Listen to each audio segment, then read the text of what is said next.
Total 16 महाजनपद, ये 16 महाजनपद हैं। साथ ही साथ हमने ये देखा कि भारतीय क्षेत्र से बाहर जो अफगानिस्तान का रीजन है, बलूचिस्तान का रीजन है, पाकिस्तान के पेशावर और रावलपिंडी के क्षेत्र हैं, यहाँ पर आपके 2 महाजनपद है। पहला आपका कौन सा है? कम्बोज है, और दूसरा आपका कौन सा है? गांधार। तो कम्बोज और गांधार ये 2 ऐसे महाजनपद हैं जो कि वर्तमान भारतीय बाउंड्री से बाहर के क्षेत्रों में। क्लियर है? Yes sir. अब देखिए, उत्तर वैदिक काल के बाद हम लोगों ने देखा कि उत्तर वैदिक काल में सबसे एक महत्वपूर्ण खोज होती है, वो किसकी है? लोहे की खोज। ठीक है, लौह अयस्क के प्राप्त होने से सबसे इंपॉर्टेंट जो एस्पेक्ट निकल के आया वो था क्या? आपका आर्थिक डेवलपमेंट, या हम कह सकते हैं आर्थिक विकास। साथ ही साथ अगर हम जो हमारा सैंधव रीजन है, जो आपका ये उत्तर वैदिक काल और वैदिक काल में जो रीजन है, यहाँ पर आप सबसे इंपॉर्टेंट चीज देखेंगे कि आपकी वन्य संपदा सर्वाधिक है। दूसरी चीज क्या है कि यहाँ पर एलुवियल सॉइल है, कि जो आपके नदियों के द्वारा लाए गए डिपॉजिट्स हैं, ये बड़ी मात्रा में मिलते हैं। आपकी भूमि बहुत ही उपजाऊ है। साथ ही साथ यहाँ पर वन्य संपदा में आपको देखने को मिलेगा टीक, देवदार के पेड़ आपको देखने को मिलेंगे, जो कि सबसे महत्वपूर्ण है। और भी कई सारे संसाधन, गोल्ड रिजर्व्स देखने को मिलेंगे। ठीक है, तो यहाँ पर आप देखेंगे कि कई सारे आपको संसाधन प्राप्त होंगे, और इन्हीं संसाधनों ने महत्वपूर्ण भूमिका निभाई है भारत में फारसी और ग्रीक आक्रमणों को लेकर। ठीक है, भारत में क्या महाजनपद काल में आप देखेंगे जो संक्रमण काल एक आता है, उसमें हम देखेंगे कि पर्शियन अटैक्स और साथ ही साथ जो आपके ग्रीक इन्वेजन्स हैं, जैसे अलेक्जेंडर का इन्वेजन है, तो ये आपको देखने को मिलेंगे। तो हम लोग सबसे पहले बात करेंगे कि हमारे भारत में कौन कौन से इन्वेजन होते हैं। जैसे आपका सबसे पहला इन्वेजन है आपका फारसी इन्वेजन या फारसी आक्रमण। ठीक है, फारसी इन्वेजन या फारसी आक्रमण की बात करें तो यहाँ पर फारस जो आपका पर्शिया का रीजन है, यहाँ पर एक्मेनियन एम्पायर है, एक्मेनियन साम्राज्य है। ठीक है, एक्मेनियन साम्राज्य का शासक है डारियस प्रथम। ठीक है, कौन है? डारियस प्रथम।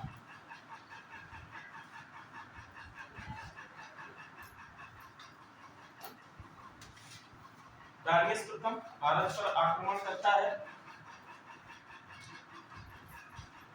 अब देखिए आक्रमण के पीछे रीजन क्या क्या है। सबसे पहले महत्वपूर्ण क्या है कि हम रीजन समझ ले, कारण समझ ले कि क्यों ऐसा हो रहा है। अगर आप भारत के नक्शे में देखेंगे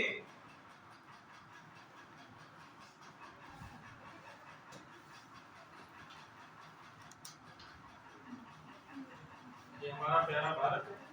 ठीक है, भारत के नक्शे में अगर आप देखेंगे तो हमारा ये जो रीजन है,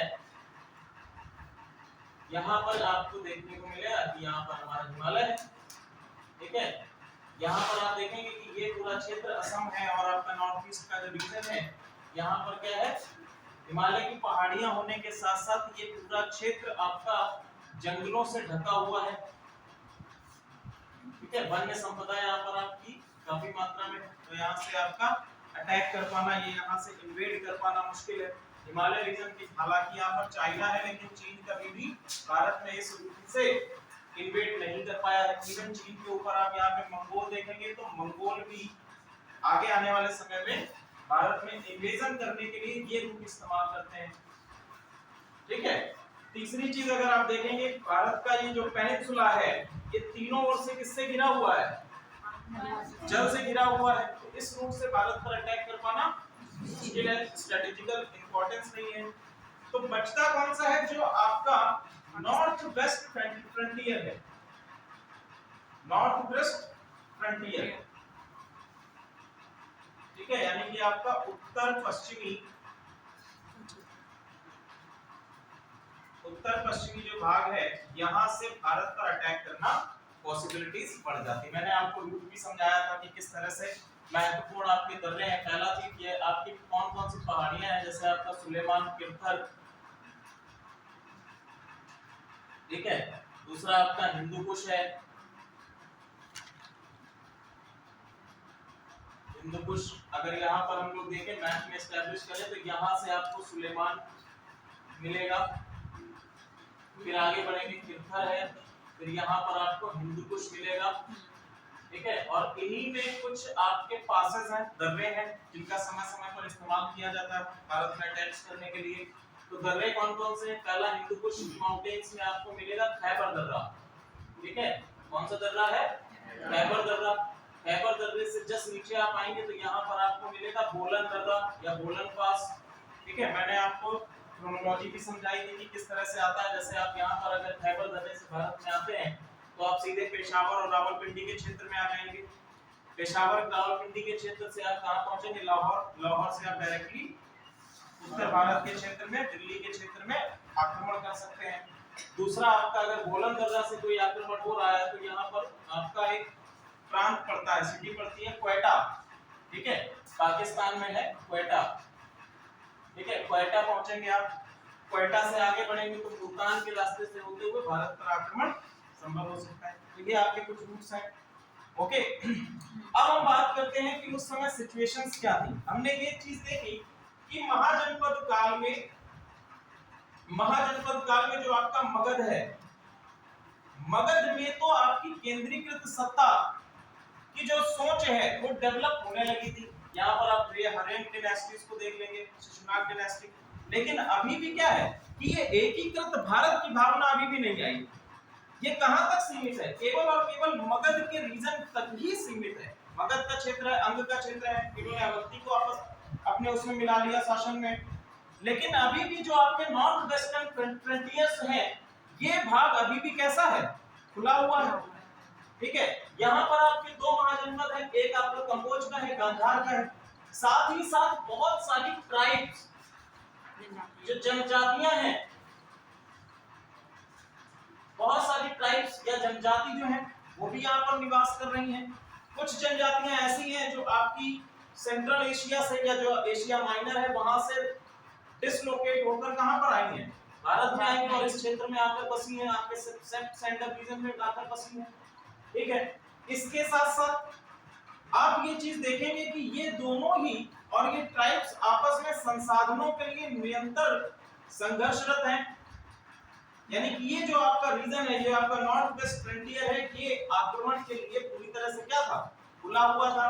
साथ ही साथ जो आर्थिक विकास भारत को मिला है आपके लोहे के आविष्कार के बाद या लोहे की खोज के बाद, जो आपका आर्थिक विकास भारत को मिला है, उसने भी भारत पर अटैक्स करने के लिए प्रेरित किया। क्लियर है यहाँ तक? इसमें आपका कंबोज है, गांधार है, एक और आपका माद्र आता है। ये सभी आपके क्या हैं? आपस में संघर्षरत हैं। क्लियर है यहाँ तक? अब हम लोग थोड़ी बहुत बात करते हैं कि कौन कौन से हमारे सोर्सेस हैं, क्या क्या चीजें हैं। सबसे पहले तो ये एस्टैब्लिश कर लेते हैं भारत के नामकरण के पीछे क्या रीजन है। भारत को भारत या इसको हम लोग क्या कहते हैं? इंडिया। ये चीज कहां से डेवलप हुई, कहां से नाम पड़ा भारत? देखो, भारत में एक ट्राइब है जिसका ऋग्वेद में उल्लेख है भरत जन के नाम से। इसके नाम से? भरत जन के नाम से। तो सिंपल हम लोग कह देते हैं कि भरत जन के नाम पर क्या हुआ है? भारतवर्ष का नाम पड़ा। क्या नाम पड़ा? कि भैया भारतवर्ष नाम पड़ गया। जी, ठीक है। दसरा के बाद जो दसरा की युद्ध है उसके अंतर्गत हम लोगों ने ये सारी चीजें देखी। सुदास राजा जो थे आपके। अब बात करते हैं, एक और नाम इसको दिया जाता है हिंदुस्तान। क्या नाम दिया गया? हिंदुस्तान नाम दिया गया। ये कहां से डेवलप हुआ?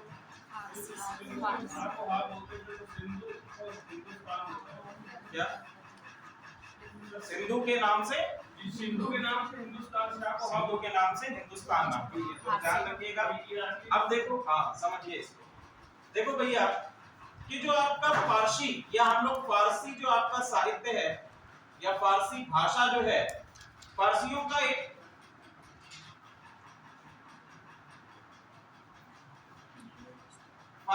एक महत्वपूर्ण दस्तावेज है। जिस प्रकार से हमारा ऋग्वेद है जो आपके साहित्यिक धार्मिक स्रोत हैं, इसी तरह से फारसियों का है जिंद अवेस्ता, ठीक है।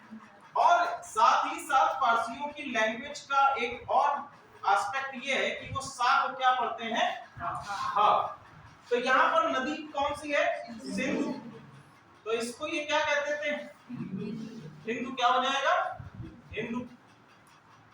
इसी के बेसिस पर इन्होंने कह दिया कि भैया जो हिंदू के क्षेत्र में रहने वाले लोग हैं वो क्या है, हिंदुस्तानी है, और ये क्षेत्र क्या हो गया, हिंदुस्तान। अब देखिए यहां से ये फारसी डायरेक्टली अभी इंडिया के कांटेक्ट में है, यहां से ये बात पहुंचती है ग्रीक तक, ठीक है। यहां से ये बात पहुंची किस तक, ग्रीक तक। ग्रीक के लोग जो हैं इनका अलग सिस्टम चल रहा है। इन्होंने भैया सिंधु को कहा इंडस, इन्होंने क्या कह दिया, सिंधु को इंडस बोल दिया, ठीक है। ये अभी भी डायरेक्ट कांटेक्ट में नहीं है इंडिया के, ठीक है। तो इन्होंने कहा इंडस, और इस रीजन में रहने वाले लोग इंडियन, और इस रीजन का नाम दे दिया गया इंडिया। इस प्रकार से आपका एस्टैब्लिशमेंट होता है। देखो बहुत सारे लोगों का ये सोचना है कि भारत का नाम जो हिंदुस्तान है ये इस विषय पर पड़ता है कि हिंदू होने के या धर्म के आधार पर, तो ये धर्म के आधार पर नहीं है, ये जिसके ज्योग्राफिकल रीजन के आधार पर है, भौगोलिक क्षेत्र या इस क्षेत्र में बहने वाली नदियों के आधार पर है। क्लियर है यहाँ तक चीजें। आगे हम लोग बात करते हैं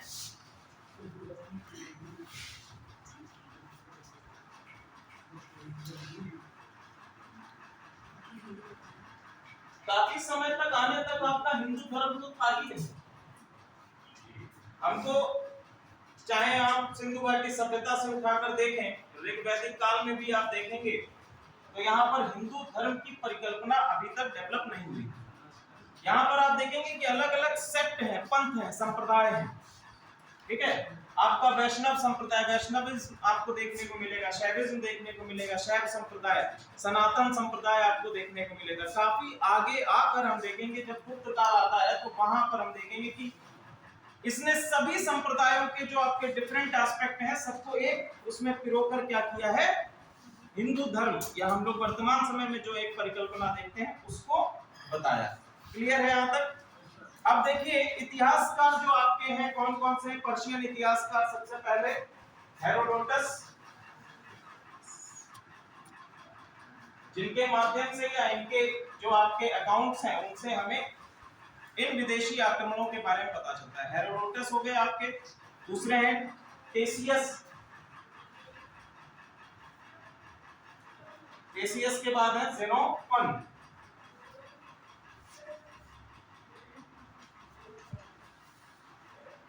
ओके। अब हमने आपको बताया था कि सबसे पहले आक्रमण करने वाला कौन सा व्यक्ति है, डारियस प्रथम, ठीक है। डारियस प्रथम पहला फारसी है जिसने 588, इसका टोटल लेन है 588 to 530, और ये किस साम्राज्य से है, ये आपका अकेमेनियन एम्पायर का रूलर है, ठीक है। अकेमेनियन एम्पायर का रूलर है। वर्तमान समय में हम लोग कह सकते हैं इराक का जो क्षेत्र है वहां पर ये रूल कर रहा है, ठीक है। इराक का जो क्षेत्र है वहां पर ये रूल कर रहा है, उस क्षेत्र में इसका रूल है। इसके बाद सबसे पहला आक्रमण ये करता है कपीसा नाम के शहर पर। भारत पर इसका पहला आक्रमण होता है कपीसा, जो कि आपका किस प्रांत में है, काबुल प्रांत में पड़ता है। अब ये बताइए कि काबुल जो है भारत का क्षेत्र है अथवा हम इसको भारत के क्षेत्र में नहीं। अभी समय में स्टूडेंट्स के भी मन में ये दिमाग में रहता है कि काबुल तो अफगानिस्तान के क्षेत्र में आता है, तो हम ये कैसे एस्टैब्लिश कर सकते हैं कि डारियस फर्स्ट ने सबसे पहले भारत पर कपीसा के क्षेत्र में, क्योंकि वो काबुल के क्षेत्र में, तो भारत पर आक्रमण हम इसको मानेंगे, ठीक है, तो बिल्कुल मानेंगे उसको, क्योंकि भारत की पॉलिटिकल बाउंड्रीज तो ब्रिटिशर्स ने डिसाइड करी, ठीक है। राजनीतिक बाउंड्रीज, जो आपका राजनीतिक बाउंड्रीज है, वो किसने डिसाइड करेंगे, काफी बाद में आकर ब्रिटिशर्स के द्वारा डिसाइड की गई है। अभी तक ये क्या है, भारत का हिस्सा रहा भी है, क्योंकि कई सारे साम्राज्य हुए जिन्होंने काबुल, कांधार, अराकेरिया, हेरात और ये सभी क्षेत्रों को क्या किया है, विजित किया है और इनको भारत का अखंड हिस्सा बनाया है, ठीक है। तो भारत पर पहला आक्रमण इसको हम मानेंगे। तो कपीसा नामक शहर पर इसने पहला आक्रमण किया और इस नगर को ध्वस्त कर दिया।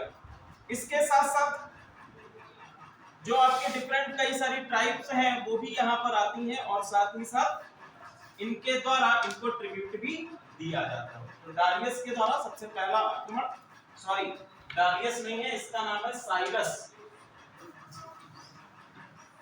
साइरस,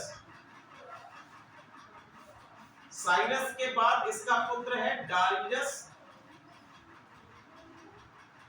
डारियस प्रथम। इसने दोबारा आक्रमण किया है, ठीक है, 515 बीसी में, 515 बीसी में इसने पुनः आक्रमण किया भारत पर, और पुनः भारत के आक्रमण करके इसने देखिए पंजाब का रीजन, पंजाब,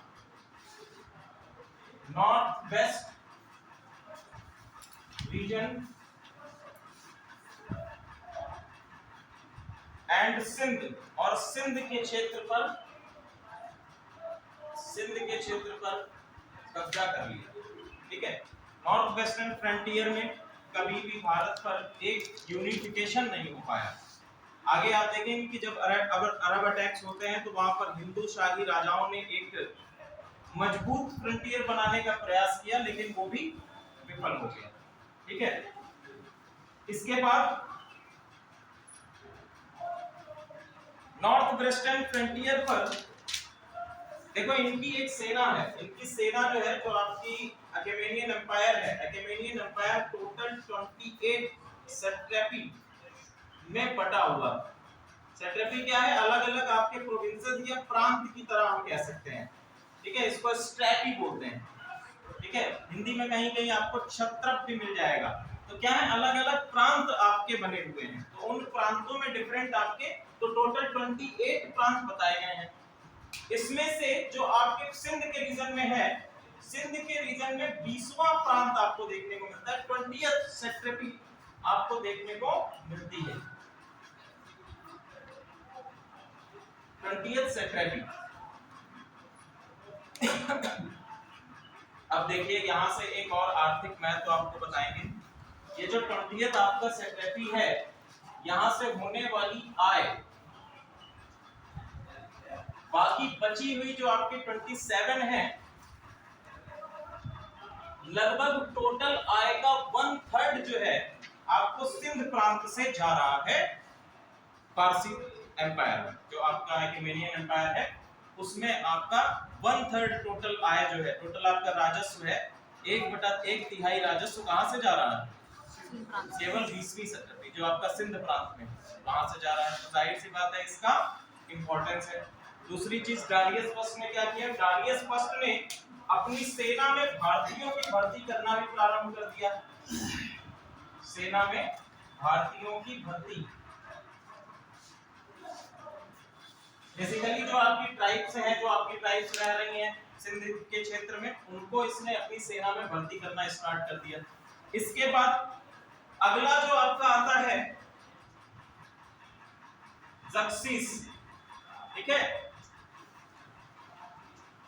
ज़र्जेक्स या ज़र्क्सिस इसको बोल सकते हैं। आप लोगों ने 300 मूवी देखी है ना, तो नहीं देखी है, 300 जो आपकी 300 मूवी है उसमें दिखाया गया है जो आपका स्टेट ऑफ यूफ्रेट्स है, तो यूफ्रेट्स के मुहाने पर एक जंग होती है, 300 आपके जो ग्रीक सोल्जर्स हैं और साथ ही साथ ज़र्जेक्स की जो आर्मी है उनके मध्य एक सेना होती है। तो ज़र्जेक्स अगला है जो आक्रमणकारी है, और इसके द्वारा भी भारतीय सैनिकों को ग्रीक, या हम कह सकते हैं ग्रीकों के साथ युद्ध में भेजा गया। तो जो आपका ये युद्ध हुआ था ग्रीक लोगों के साथ में, इस युद्ध में जर्जेक्स की आर्मी की तरफ से भारतीय लोगों ने भी पार्टिसिपेट किया, ठीक है। और जर्जेक्स के बाद अंतिम जो इस प्रणाली में या हम कह सकते हैं इस साम्राज्य का शासक है वो है आपका डारियस थर्ड। डारियस थर्ड ये आपका अंतिम शासक है, ठीक है।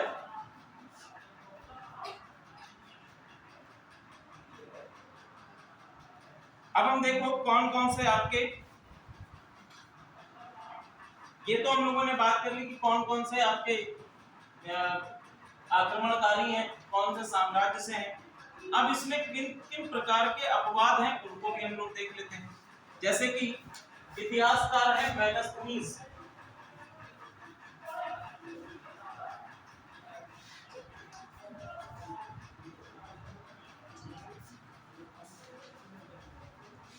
मेगास्थनीज का आप लोगों ने नाम सुनेंगे, ये टीका लिखी है इन्होंने, ठीक है। अब देखो मेगास्थनीज ने क्या कहा है, मेगास्थनीज का एक कथन है कि हेरोक्लिस और डायनोसियस के अलावा और मैसेडोनियन, ठीक है। पहला इन्होंने किसका नाम लिया, हेरोक्लिस, डायनोसियस और मैसेडोनियन। मैसेडोनियन सिंपली हम लोग बात कर रहे हैं अलेक्जेंडर की, ठीक है, मैसेडोनिया से बिलोंग करता था, ठीक है। मैसेडोनियन, इनके अलावा किसी ने भारत पर आक्रमण नहीं किया, ठीक है। इनके अलावा किसी ने भारत पर आक्रमण नहीं किया, ये कथन किसका है, मेगास्थनीज का कथन है।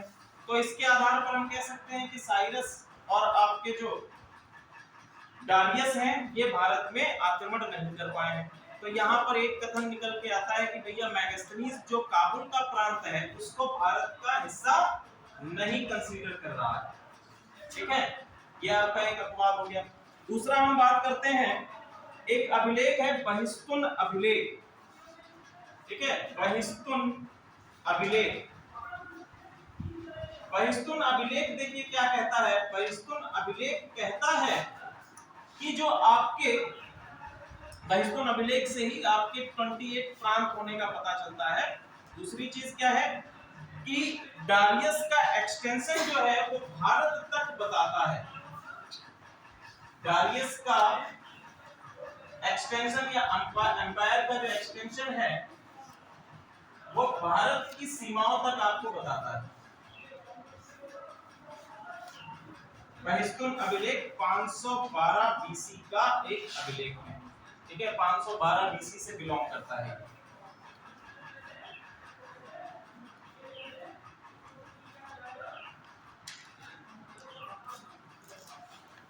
दूसरा है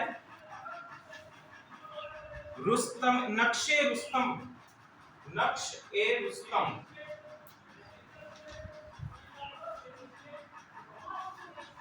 नक्श ए रुस्तम ये बिलोंग करता है 515 बीसी से, 515 बीसी से।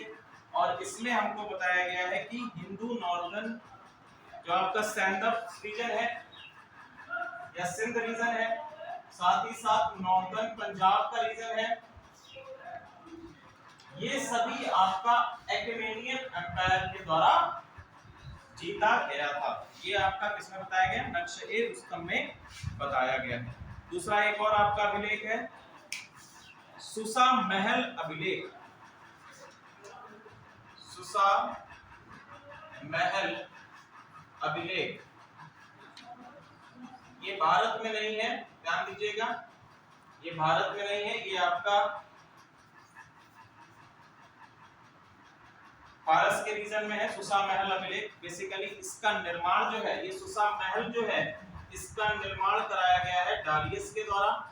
और इस महल के अभिलेख में ये लिखा हुआ है कि यहाँ पर लगाई जाने वाली जो देवदार की लकड़ी है, देवदार की लकड़ी है वो कहां से लाई गई है, गांधार क्षेत्र से लाई गई है, ठीक है। ये हमको कहां से पता चलता है, सुसा अभिलेख से पता चलता है, ठीक है। अब देखिए एक और है हमदान स्वर्ण एवं चांदी टैबलेट अभिलेख। हमदान स्वर्ण एवं चांदी टैबलेट अभिलेख। टैबलेट लेख लिखी है, अभिलेख लिखी है, टैबलेट लेख। तो यहाँ पर भी हमको मिलता है कि आपके सिंध जो प्रांत हैं ये अकेमेनियन एम्पायर के द्वारा विजित किए गए हैं। तो ये सभी सोर्सेज आपके, हमेशा मैं आपको बताता हूँ कोई भी कहानी बताता हूँ तो उसमें ये जरूर बता देता हूँ कि सोर्सेज कौन कौन से हैं, और जब भी आप मेंस राइटिंग करें तो अपने सोर्सेज को आप जरूर डालिए। क्लियर है? आगे हम बात करेंगे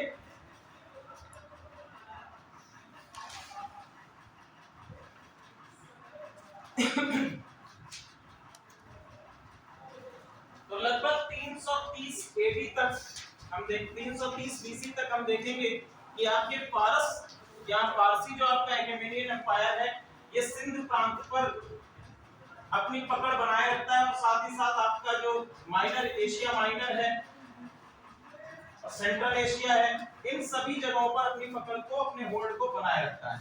लेकिन उधर एक महत्वपूर्ण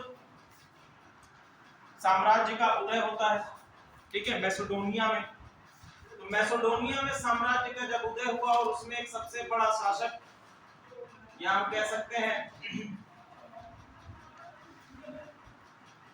जिसकी साम्राज्यवादी नीतियों को अभी भी जाना जाता है, अलेक्जेंडर, इनका उदय हुआ। और अलेक्जेंडर का सपना था कि वो विश्व विजय करे, तो इसने क्या किया, central Asia, Asia minor, Egypt का क्षेत्र है आपका, ये सभी यूरोप का क्षेत्र है, ये सभी यूरेशिया जो आपका दिखाई देता है मैप में, आप लोग देखेंगे, ये सभी क्या किया, इसने विजित कर लिया।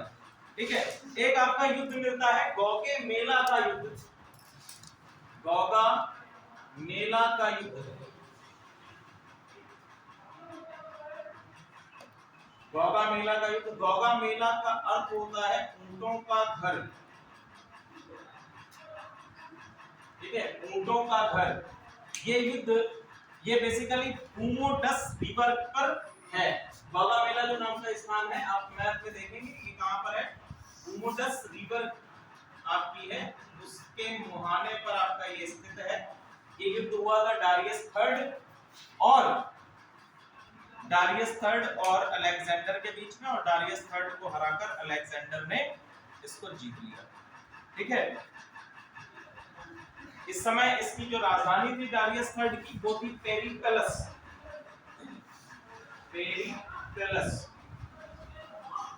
इसको आप देखेंगे तो ये आपको इराक और ईरान के क्षेत्र में मिलेगा वर्तमान में।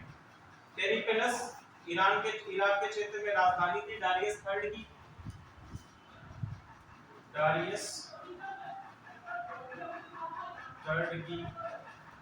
राजधानी।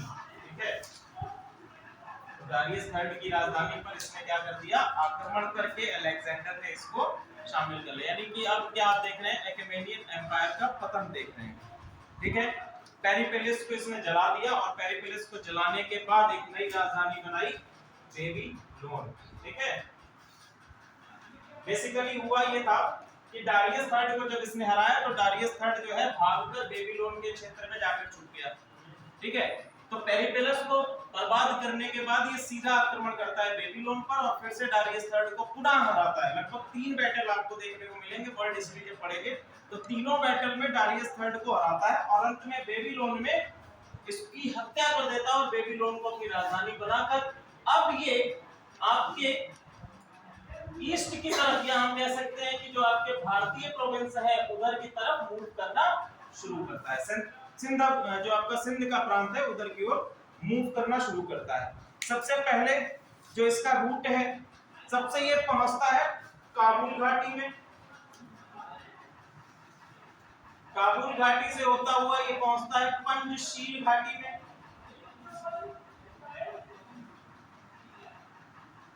या पंजशील प्रांत जो है वहां पर पहुंचता है, और उसके बाद ये ख्वाक पास को पार करता हुआ सिंध प्रांत में एंटर करता है। ख्वाक पास,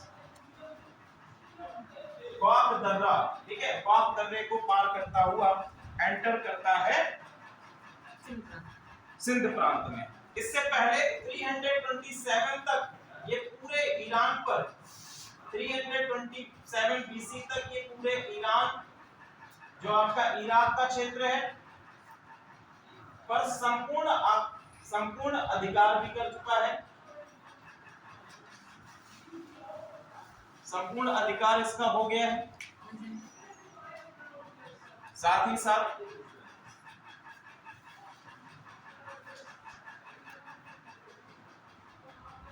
अब देखिए एक महत्वपूर्ण घटना होती है। जब ये आपका इस रीजन में था उसी समय पर एक शासक है तक्षशिला का। तक्षशिला का शासक है अम्भी।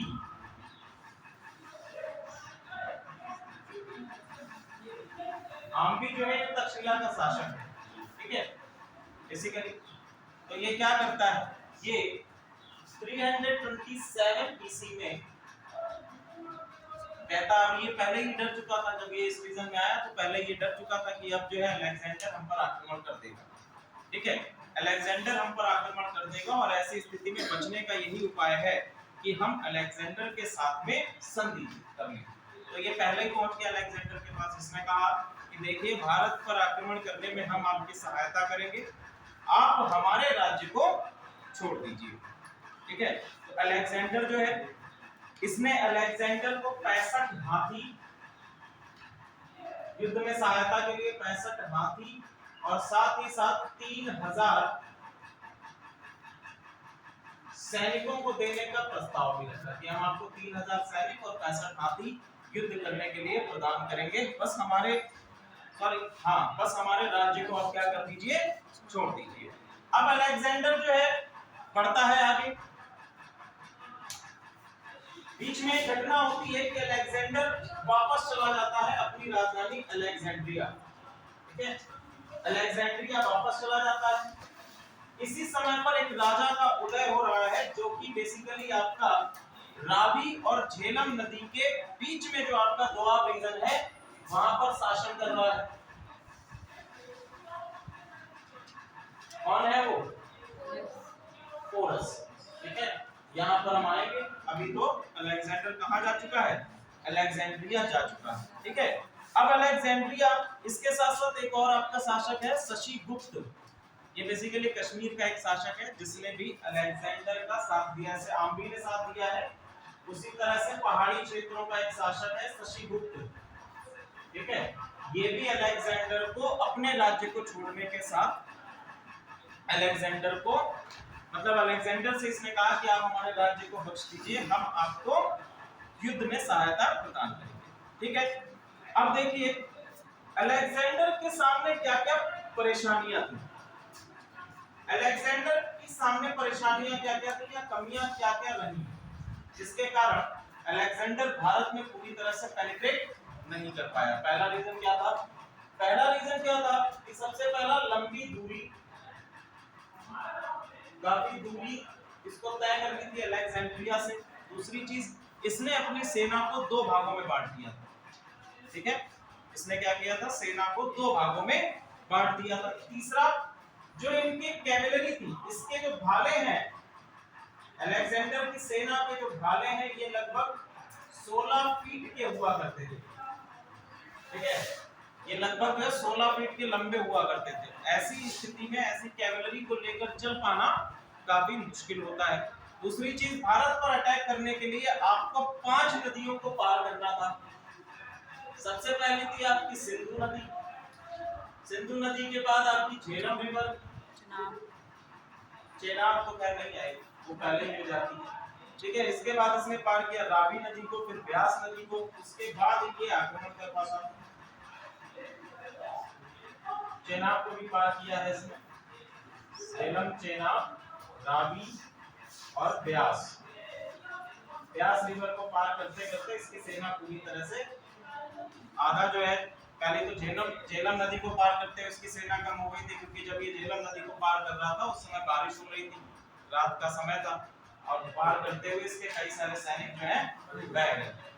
ओके, तो हम लोग बात करेंगे सेना को इसने। दूसरा चीज क्या था कि जो इसकी सेना है उसका हेट्रोजीनियस कंपोजिशन,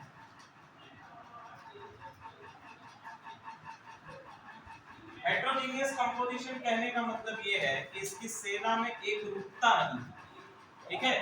एक रूपता कहने का मतलब क्या है कि जो आपका एक नेशनैलिटी या राष्ट्रवाद की फीलिंग होती है, या हम कहते हैं कि हम अपने राष्ट्र के लिए युद्ध कर रहे हैं, वो चीज नहीं थी। जगह जगह से इसने कई सारे, जैसे इसने डारियस को हराया तो उनकी सेना को अपनी सेना में मिला लिया, जिन जिन प्रांतों को जीतता गया उन प्रांतों की सेना को मिलाता गया। कुछ ऐसे राजा थे जो इसके डर से अपनी सेना को इसके साथ में दे दिया कि आप हमारी सेना ले लीजिए, हमारे राज्य को बख्श दीजिए। तो ऐसी स्थिति में एक रूपता ना होना, नेशनल स्पिरिट का ना होना, ये सभी कमियां भी इसके साथ में थी। अलेक्जेंडर देखिए, और गांधार जो आपका क्षेत्र है, गांधार क्षेत्र में पुष्कलावती नाम सुना है आपने? ठीक है, पुष्कलावती गांधार क्षेत्र में पड़ता है, राजधानी है।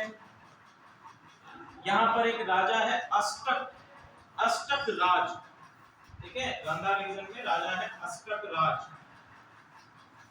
सबसे पहले जब ये पहुंचता है तो सबसे पहले ये इनको मिलते हैं कि भैया हम आपका स्वागत करें। स्वागत बेसिकली करने का मतलब क्या है, इनको अपोज करने का काम सबसे पहले अष्टक राज ने किया। इनकी जनता को अष्टक कहा जाता था। एक और फैक्चुअल आपके लिए इंफॉर्मेशन, इनकी जनता को क्या कहा जाता था, अष्टक कहा जाता था। अब देखिए ये पहुंचता है 326 बीसी में, सिंधु को पार करता है, सिंधु नदी को पार करता है,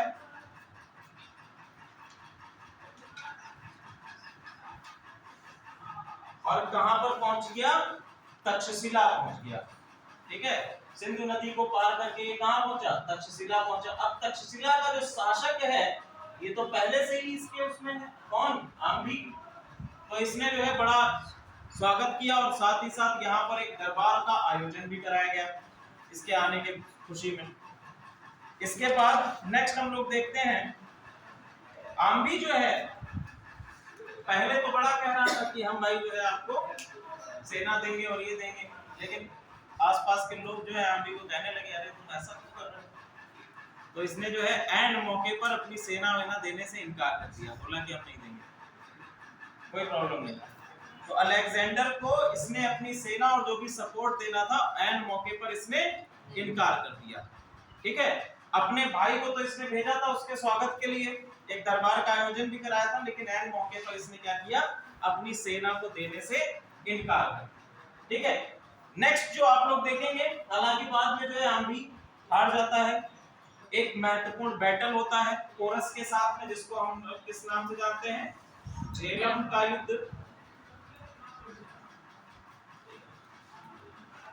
या जिसको हम लोग इंग्लिश में बोलते हैं बैटल ऑफ डिडास्कस, बेसिकली आपका पर्शियन लैंग्वेज में बैटल ऑफ डिडास्कस, ठीक है। मई 326 बीसी को झेलम नदी को पार करने का प्रयास करता है अलेक्जेंडर।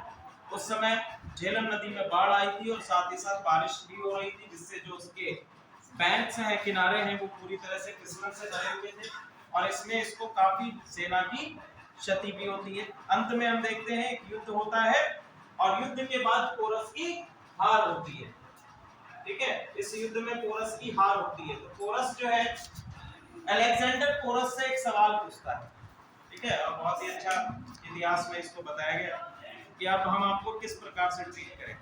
तो उसने बोला एक्ट एज अ किंग, किस तरह से, कि एक राजा की तरह व्यवहार करो, इस तरह से व्यवहार करो, एक राजा की तरह से व्यवहार करो। तो बोला थोड़ा और प्रिसाइजली बताओ कि क्या इसमें हम कह सकते हैं। तो बोला जब मैंने राजा बोल दिया तो वो मैंने सब कुछ बोल दिया, ठीक है, जो भी चीज थी वो मैंने कह दी। तो इसके बाद अलेक्जेंडर इस चीज से काफी प्रसन्न हुआ और उसने पोरस को वध ना करके उसको छोड़ दिया, अपना शासन आप चलाइए, ठीक है। इसके बाद पोरस फिर आगे बढ़ता है, चेनाब याजिद अस्किनी है, चेनाब को किस नाम से जाना गया है? अस्किनी के नाम से भी जाना गया, और इसको पार करा इसने। अगली नदी जो है आपकी चेनाब या अस्किनी, आपका ऋग्वेद में मिलता है अस्किनी के नाम से, इसको पार करता है। और पार करने के बाद 325 सॉरी जुलाई 326 बीसी पे, जुलाई 326 326 बीसी को ये पहुंचता है रावी नदी के तट पर। और रावी नदी के तट पर जब पहुंचता है तो इसकी सेना जो है पूरी तरह से क्षतिग्रस्त हो चुकी थी, सेना इसकी थक चुकी थी, और अब सेना रिट्रीट करने के लिए बोल रही थी कि आप वापस चलो, अब जो है बहुत हो गया, अब हम नदी नहीं पार कर। ठीक है, तो ये अपनी सेना को लेकर वापस जाता है, और वापस जाते समय इस पर हमला होता है। बेबीलोन में इसकी मृत्यु हो जाती है 323 बीसी में। ठीक है, 323 बीसी में बेबीलोन में इसकी मृत्यु हो जाती है। ठीक, तो ये आपका दोनों ही आपके पहले कौन कौन से आक्रमण हम लोगों ने देख लिए। पहला आपका है सीरिया, या फिर जो आपका हम फारसी आक्रमण बोलते हैं, सीरिया के क्षेत्रों से जो आक्रमण हुए। दूसरा आपका है मैसेडोनिया का आक्रमण, या जिसको हम लोग ग्रीक आक्रमण बोलते हैं। आप देखो इसके महत्वपूर्ण तथ्य लिखो। पहला लिखो,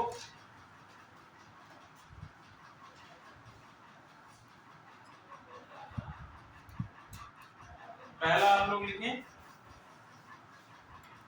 फारसी आक्रमणों के, फारसी या ईरानी आक्रमणों के परिणाम, फारसी आक्रमण के परिणाम।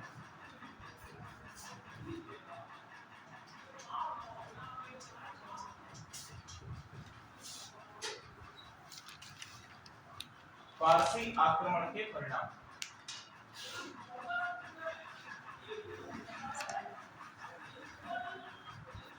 देखो इम्पैक्ट या जो हम लोग परिणाम बात करेंगे,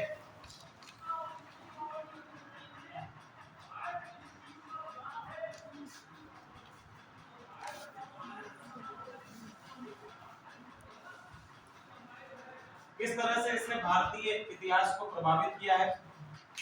तो सबसे पहले कि लगभग 200 वर्षों तक इन आक्रमणों का प्रभाव रहा है। 200 वर्षों का एक टाइम पीरियड रहा है जिसमें ये लगातार आक्रमण हुए हैं, जिसमें आपने आपको 5 किंग्स से बताया। पहला आपका साइरस है, दूसरा आपका डारियस फर्स्ट है, जर्जेक्स है, डारियस सेकंड थर्ड है।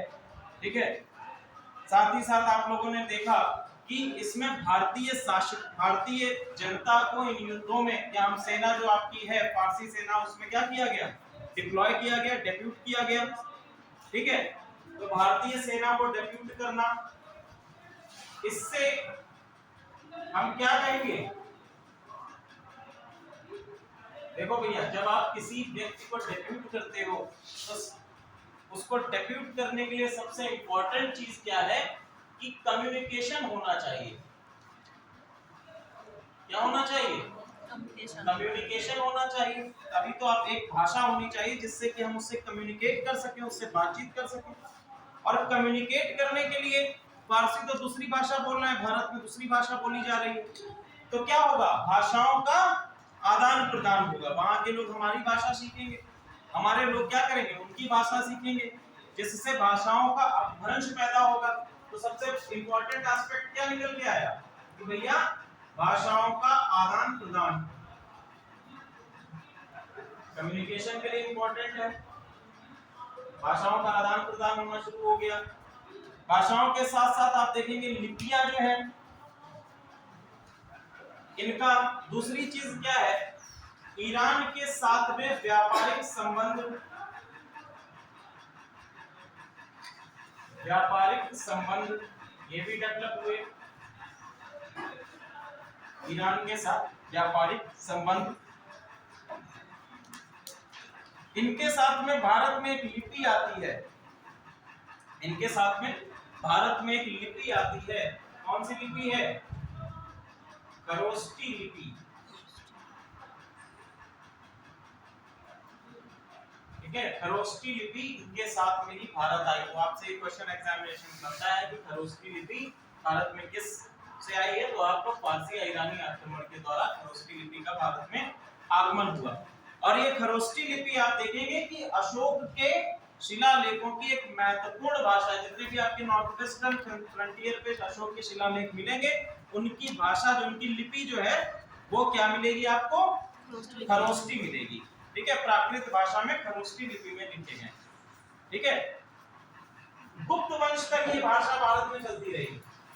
गुप्त वंश तक ये भाषा चलती रही है भारत में। खरोष्ठी लिपि जो है गुप्त वंश तक इस्तेमाल करी जाती रही है। ओके, इसके साथ साथ जो आपका डारियस है, डारियस, तो भैया डारियस की एक महत्वपूर्ण थी शिलालेख, या हम कह सकते हैं शिला अभिलेख जो है, अभिलेख लिखवाने की परंपरा, इसकी एक महत्वपूर्ण चीज है। और अशोक ने इन शिलालेखों को लिखवाने का जो आइडिया है वो यहीं से लिया है। ये भी आपके इतिहासकारों के द्वारा बताया जाता है कि अशोक ने जो शिला या शिलालेख या अभिलेख लिखवाने की परंपरा है, ये कहां से? ईरानी कल्चर से, या आपके डारियस के द्वारा इसको आत्मसात किया। ठीक है,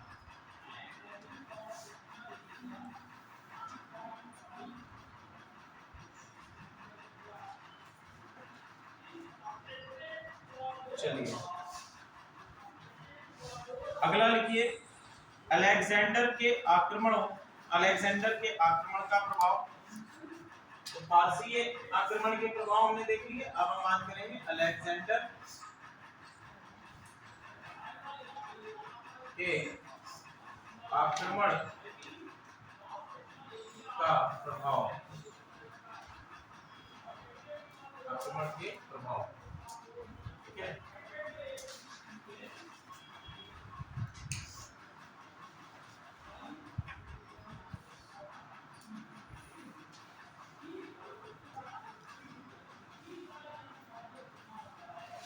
अब देखो भैया,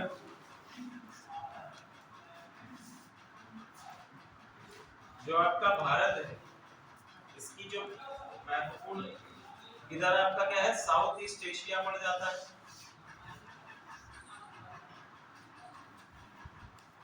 ये आपका सेंट्रल एशिया है। इधर आप और जाएंगे तो एशिया माइनर आपको मिलेगा। एशिया माइनर आपको मिलेगा। अब देखो, साउथ ईस्ट एशिया ये भी क्या है? बहुत ही महत्वपूर्ण ट्रेड सेंटर है, मसालों के लिए और भी कई सारे संसाधनों के लिए।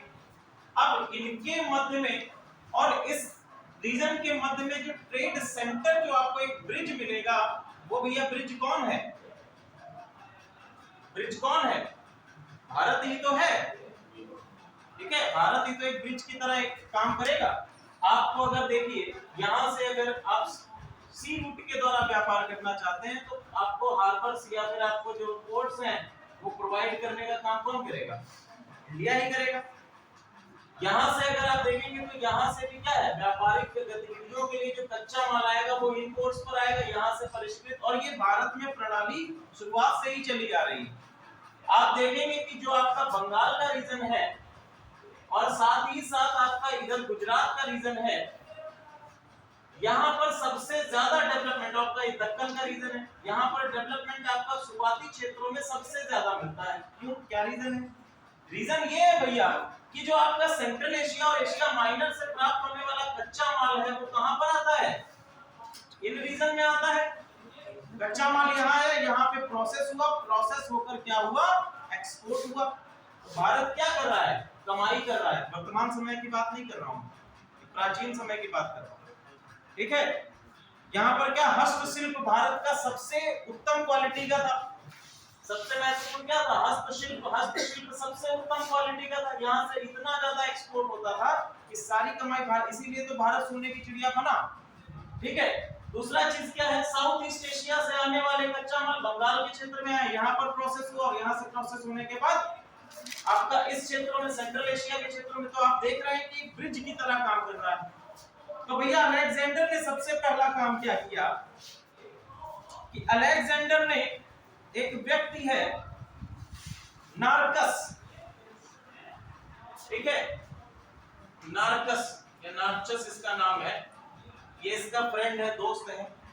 इसको जो है, जो आपका इंडियन ओशियन अरेबिक ओशियन है, इसको एक्सप्लोर करने के लिए भेजा कि भैया जाओ, और जो आप डिफरेंट हार्बर्स हैं, ये जो आपके इंडस रीजन के बाद जो डिफरेंट हार्बर्स हैं, इनको, या हम सिंपल कह सकते हैं, एक रिवर है यूफ्रेट्स, यूफ्रेट्स और इंडस, सिंधु नदी, इनके बीच में जितने भी आपके पोर्ट्स हैं, बंदरगाह हैं, उनको एक्सप्लोर करने का काम किसको दिया है? नार्कस को दिया गया। ठीक है, तो इससे क्या हुआ? एक ट्रेड रूट बना, एक ट्रेड सप्लाई बनती है, एक व्यापारिक नीतियां बनती हैं आक्रमण से। दूसरा चीज क्या है कि जो आपका गांधार कला शैली है, गांधार कला शैली को आर्ट एंड कल्चर में हम लोग पढ़ेंगे। गांधार कला शैली,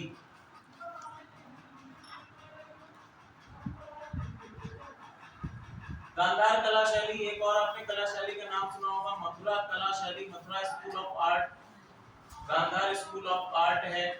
ठीक है, अब देखो गांधार कला शैली में आपका पर्शियन, सॉरी, गांधार कला शैली में आपका ग्रीक प्रभाव, या हम कह सकते हैं कि आपका यूनानी प्रभाव जो है वो देखने को मिलता है आपके अलेक्जेंडर के अटैक के कारण।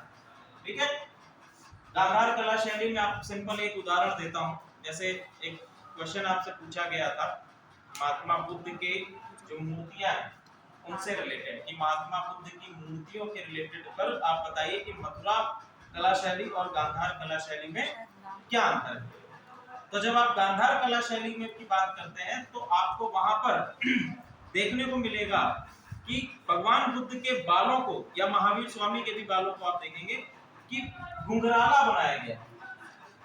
ठीक है, आपके जो केश हैं वो आपको कैसे मिलेंगे? घुंघराले इस प्रकार से मिलेंगे। गोल, आप कोई भी मूर्ति उठाकर देखेगा तो उसमें आपको मिलेगा कि केश को किस प्रकार का बनाया गया है, घुंघराला बनाया गया, और ऊपर एक जूड़ा टाइप में बनाया गया है। तो जितने भी आपके यूनानी शासक हैं, यूनानी शासक आप जितने भी देखेंगे सबके घुंघराले बाल आप गुथे हुए देखेंगे। वहीं मथुरा कला शैली में जब आप जाते हैं तो मथुरा कला शैली में आपके जो बालों का स्ट्रक्चर है वो खुले हुए बाल या फिर जस्ट एक जूड़ा, जबकि घुंघराले नहीं दर्शाए गए। तो ये गांधार कला शैली और मथुरा कला शैली का एक सिंपल, या हम कह सकते हैं छोटा सा अंतर है। ये जब हम लोग कला और साहित्य पढ़ेंगे तो उसमें ये चीजें कवर होंगी। ठीक है,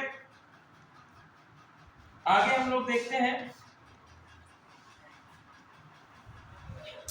चलिए,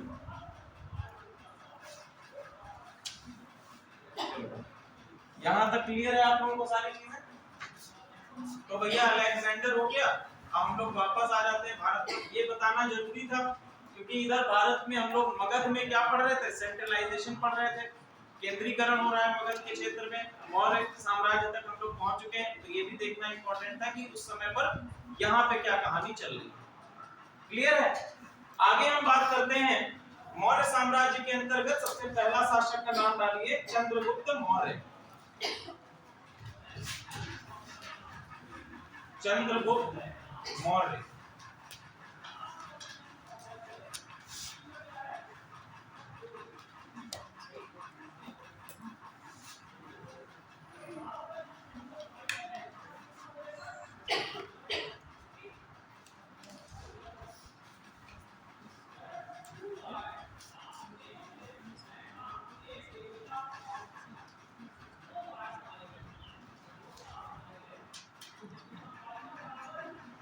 देखो मौर्य,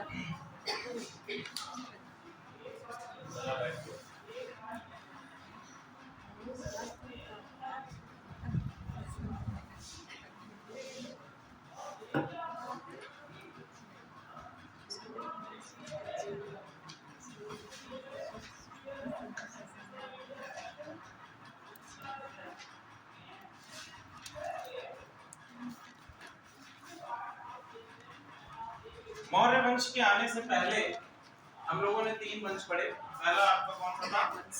हर्यक वंश, शिशुनाग वंश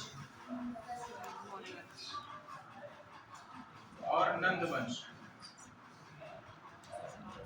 देखो ये तीन वंश मगध में उदय तो हो रहे थे, हर्यक वंश अपना एकदम स्टार्टिंग स्टेज में था, शुरुआती स्टेज में था, लेकिन ये केवल और केवल मगध के कुछ प्रांतों तक ही सीमित थे। अभी भी इन्होंने एक साम्राज्य की स्थापना नहीं की है। एक साम्राज्य, एक इंपीरियलिज्म जो होता है उसको इन्होंने अभी भी एस्टैब्लिश नहीं किया है। इंडिया में एक सेंट्रलाइज्ड या केंद्रीकृत सत्ता की स्थापना नहीं की गई। हालांकि ये बेबी स्टेप्स ले रहे थे, शुरुआती कदम बढ़ा रहे थे, लेकिन अभी भी काफी दूर। जब मौर्य साम्राज्य आता है या चंद्रगुप्त मौर्य का शासन आता है, तो यहाँ से हम देखते हैं कि एक साम्राज्य, एक केंद्रीकृत सत्ता की स्थापना भारत में हो जाती है। और साथ ही साथ जो अखंड भारत या एकीकृत भारत की हम लोग बात करते हैं, वो भी क्या होता है, एस्टैब्लिश होता है। क्लियर? आप लोग जब मैप उठा के देखेंगे तो उसमें देखेंगे कि मौर्य साम्राज्य की सीमाएं, जो राजनीतिक सीमाएं हैं, उनके आधार पर भी आप कह पाएंगे कि ये सच में एक अखंड भारत एस्टैब्लिश किया गया। इनके पहले तक, इन वंशों के समय तक, कुछ जो आपके महाजनपद हैं, मगध के महाजनपद के साथ में मिल तो चुके थे, लेकिन अभी भी बहुत सारे महाजनपद क्या थे, स्वतंत्र थे। हम लोग बात करते हैं चंद्रगुप्त मौर्य के उद्भव की, या हम बात करेंगे इसके ओरिजिन की। तो देखो, उद्भव के बारे में अलग अलग मत हैं। जैन साहित्य अलग कहता है, बौद्ध साहित्य अलग कहता है, हिंदू साहित्य अलग बात कहता है, कुछ तिब्बती साहित्य भी है, और कुछ आपके सीलोन क्रॉनिकल्स या जो आपके श्रीलंका में कही जाने वाली कथाएं हैं, गाथाएं हैं, उनमें भी आपको डिफरेंट अकाउंट मिलता है। लेकिन चूंकि आप लोग क्या कर रहे हैं, सिविल सर्वेंट बनने वाले, प्रशासनिक अधिकारी बने, तो आपको न्यूट्रल ग्राउंड पर आकर अपनी बुद्धि लगाकर ये एस्टैब्लिश करना होगा कि भैया सही कौन कह रहा है। एग्जामिनेशन पर्सपेक्टिव से पढ़ना है, एग्जामिनेशन पर्सपेक्टिव से पढ़ के अपने आंसर को लिखना है, एग्जाम को निकालना है, ज्यादा अंदर नहीं जाना। क्लियर है? आगे हम लोग सबसे पहली बात करेंगे कि एक इतिहासकार है, ग्रीक या यूनानी इतिहासकार है जस्टिन। सबसे पहले ये क्या बताते हैं कि आपका चंद्रगुप्त मौर्य जो है वो आपके लो कास्ट ओरिजिन, इन्होंने बताया कि ये निम्न जाति से बिलोंग करते हैं, लो कास्ट ओरिजिन बताया। दूसरे आपके हम लोग बात करेंगे जैन साहित्य के आधार पर। तो जैन साहित्य के आधार पर ये कहा गया है कि एक क्लैन है, इन्होंने कहा, जैन साहित्य ने कहा कि एक क्लैन है, उसका ग्राम का मुखिया है, और उस मुखिया की पुत्री का बेटा ही कौन है, चंद्रगुप्त मौर्य है। ठीक है, मुखिया की पुत्री और पुत्री का पुत्र जो है वो आपका कौन है, चंद्रगुप्त मौर्य। अब इन्होंने कहा कि भैया ये चंद्रगुप्त मौर्य कैसे कहलाया, तो इन्होंने कहा कि जो गांव का मुखिया है और ये जो क्लैन है, ये जो आपकी जनजाति है, ये क्या करती है कि अपने मुकुट में, अपने सर पर क्या धारण करती है, मयूर पंख धारण करती है। तो मयूर पंख धारण, एक मोर का पंख जो है अपने सर पे धारण करती है, तो इस कारण से इनका क्या टाइटल पड़ गया, मौर्य। ठीक है, चंद्रगुप्त मौर्य टाइटल पड़ा है, तो ये इस क्लैन से बिलोंग करते हैं। ठीक है, अगला जो है विष्णु पुराण कहता है, विष्णु पुराण कहता है कि भैया एक स्त्री है नंद वंश में, जिनका नाम बताया गया है मूरा, और ये कैसी है, लो कास्ट की है। ठीक है, इन्हीं के द्वारा, इन्हीं का एक पुत्र है जिसका नाम पड़ा है चंद्रगुप्त मौर्य। ठीक है, तो इस तरह से बताया गया है कि नंद वंश में जो आपका राजा है, उस राजा की एक दासी है मूरा, और उससे जो पुत्र हुआ उसको कहा गया चंद्रगुप्त मौर्य। ये बात कही गई है विष्णु पुराण में। इसके बाद मुद्रा राक्षस, मुद्रा राक्षस किसने लिखा है, विशाख दत्त ने लिखा है, और विशाख दत्त के मुद्रा राक्षस में भी चंद्रगुप्त मौर्य को शूद्र, कुलहीन और साथ ही साथ वृषला कहा गया है। क्या कहा गया है, शूद्र, कुलहीन और वृषला, ये तीन नामों से इसको बताया गया है। ठीक है, वृषला का मतलब ये होता है कि जिसको कोई क्लैन ना हो, जो किसी कुल से ना बिलोंग करता है। इसके साथ साथ अगला है आपका दिव्यावदान।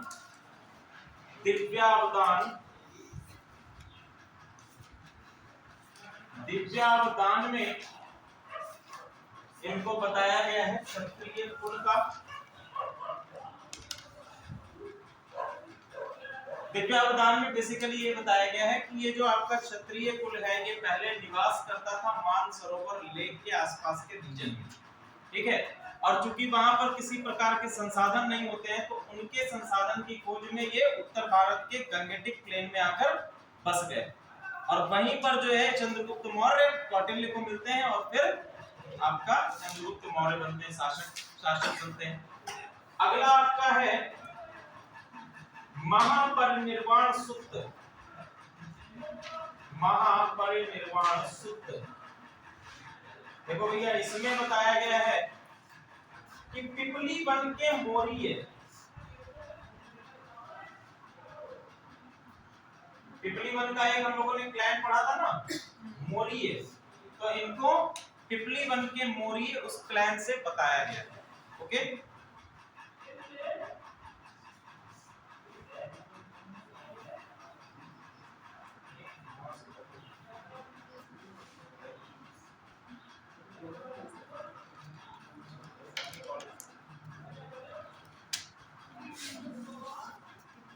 ठीक है। तो इतने सारे आपको चीजें मिलती हैं।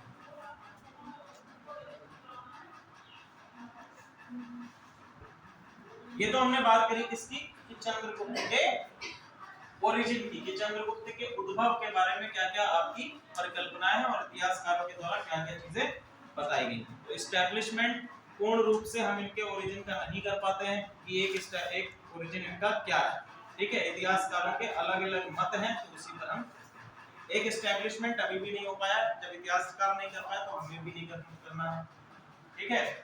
आगे हम लोग बात करेंगे।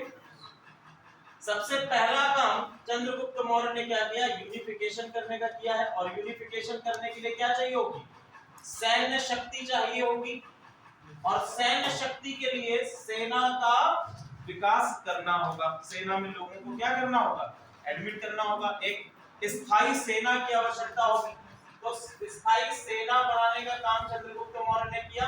और इस स्थायी सेना को बनाने के लिए इसने 5 प्रकार के लोगों को अपनी सेना में भर्ती किया।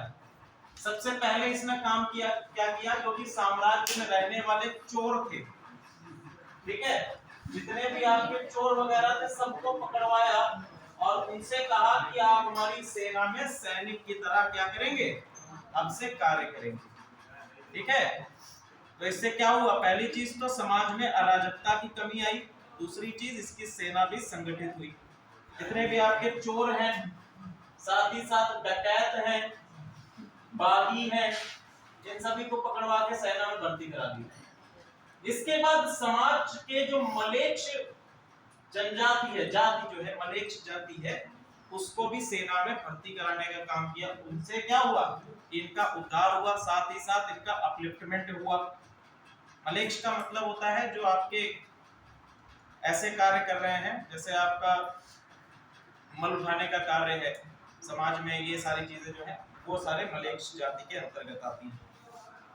इसके बाद जितने भी आपके चोर गण के संगठन हैं, तीसरा इसने क्या किया, जो आपके क्लैंस है या गैंग्स है, चोर गण है, उनको खुआया।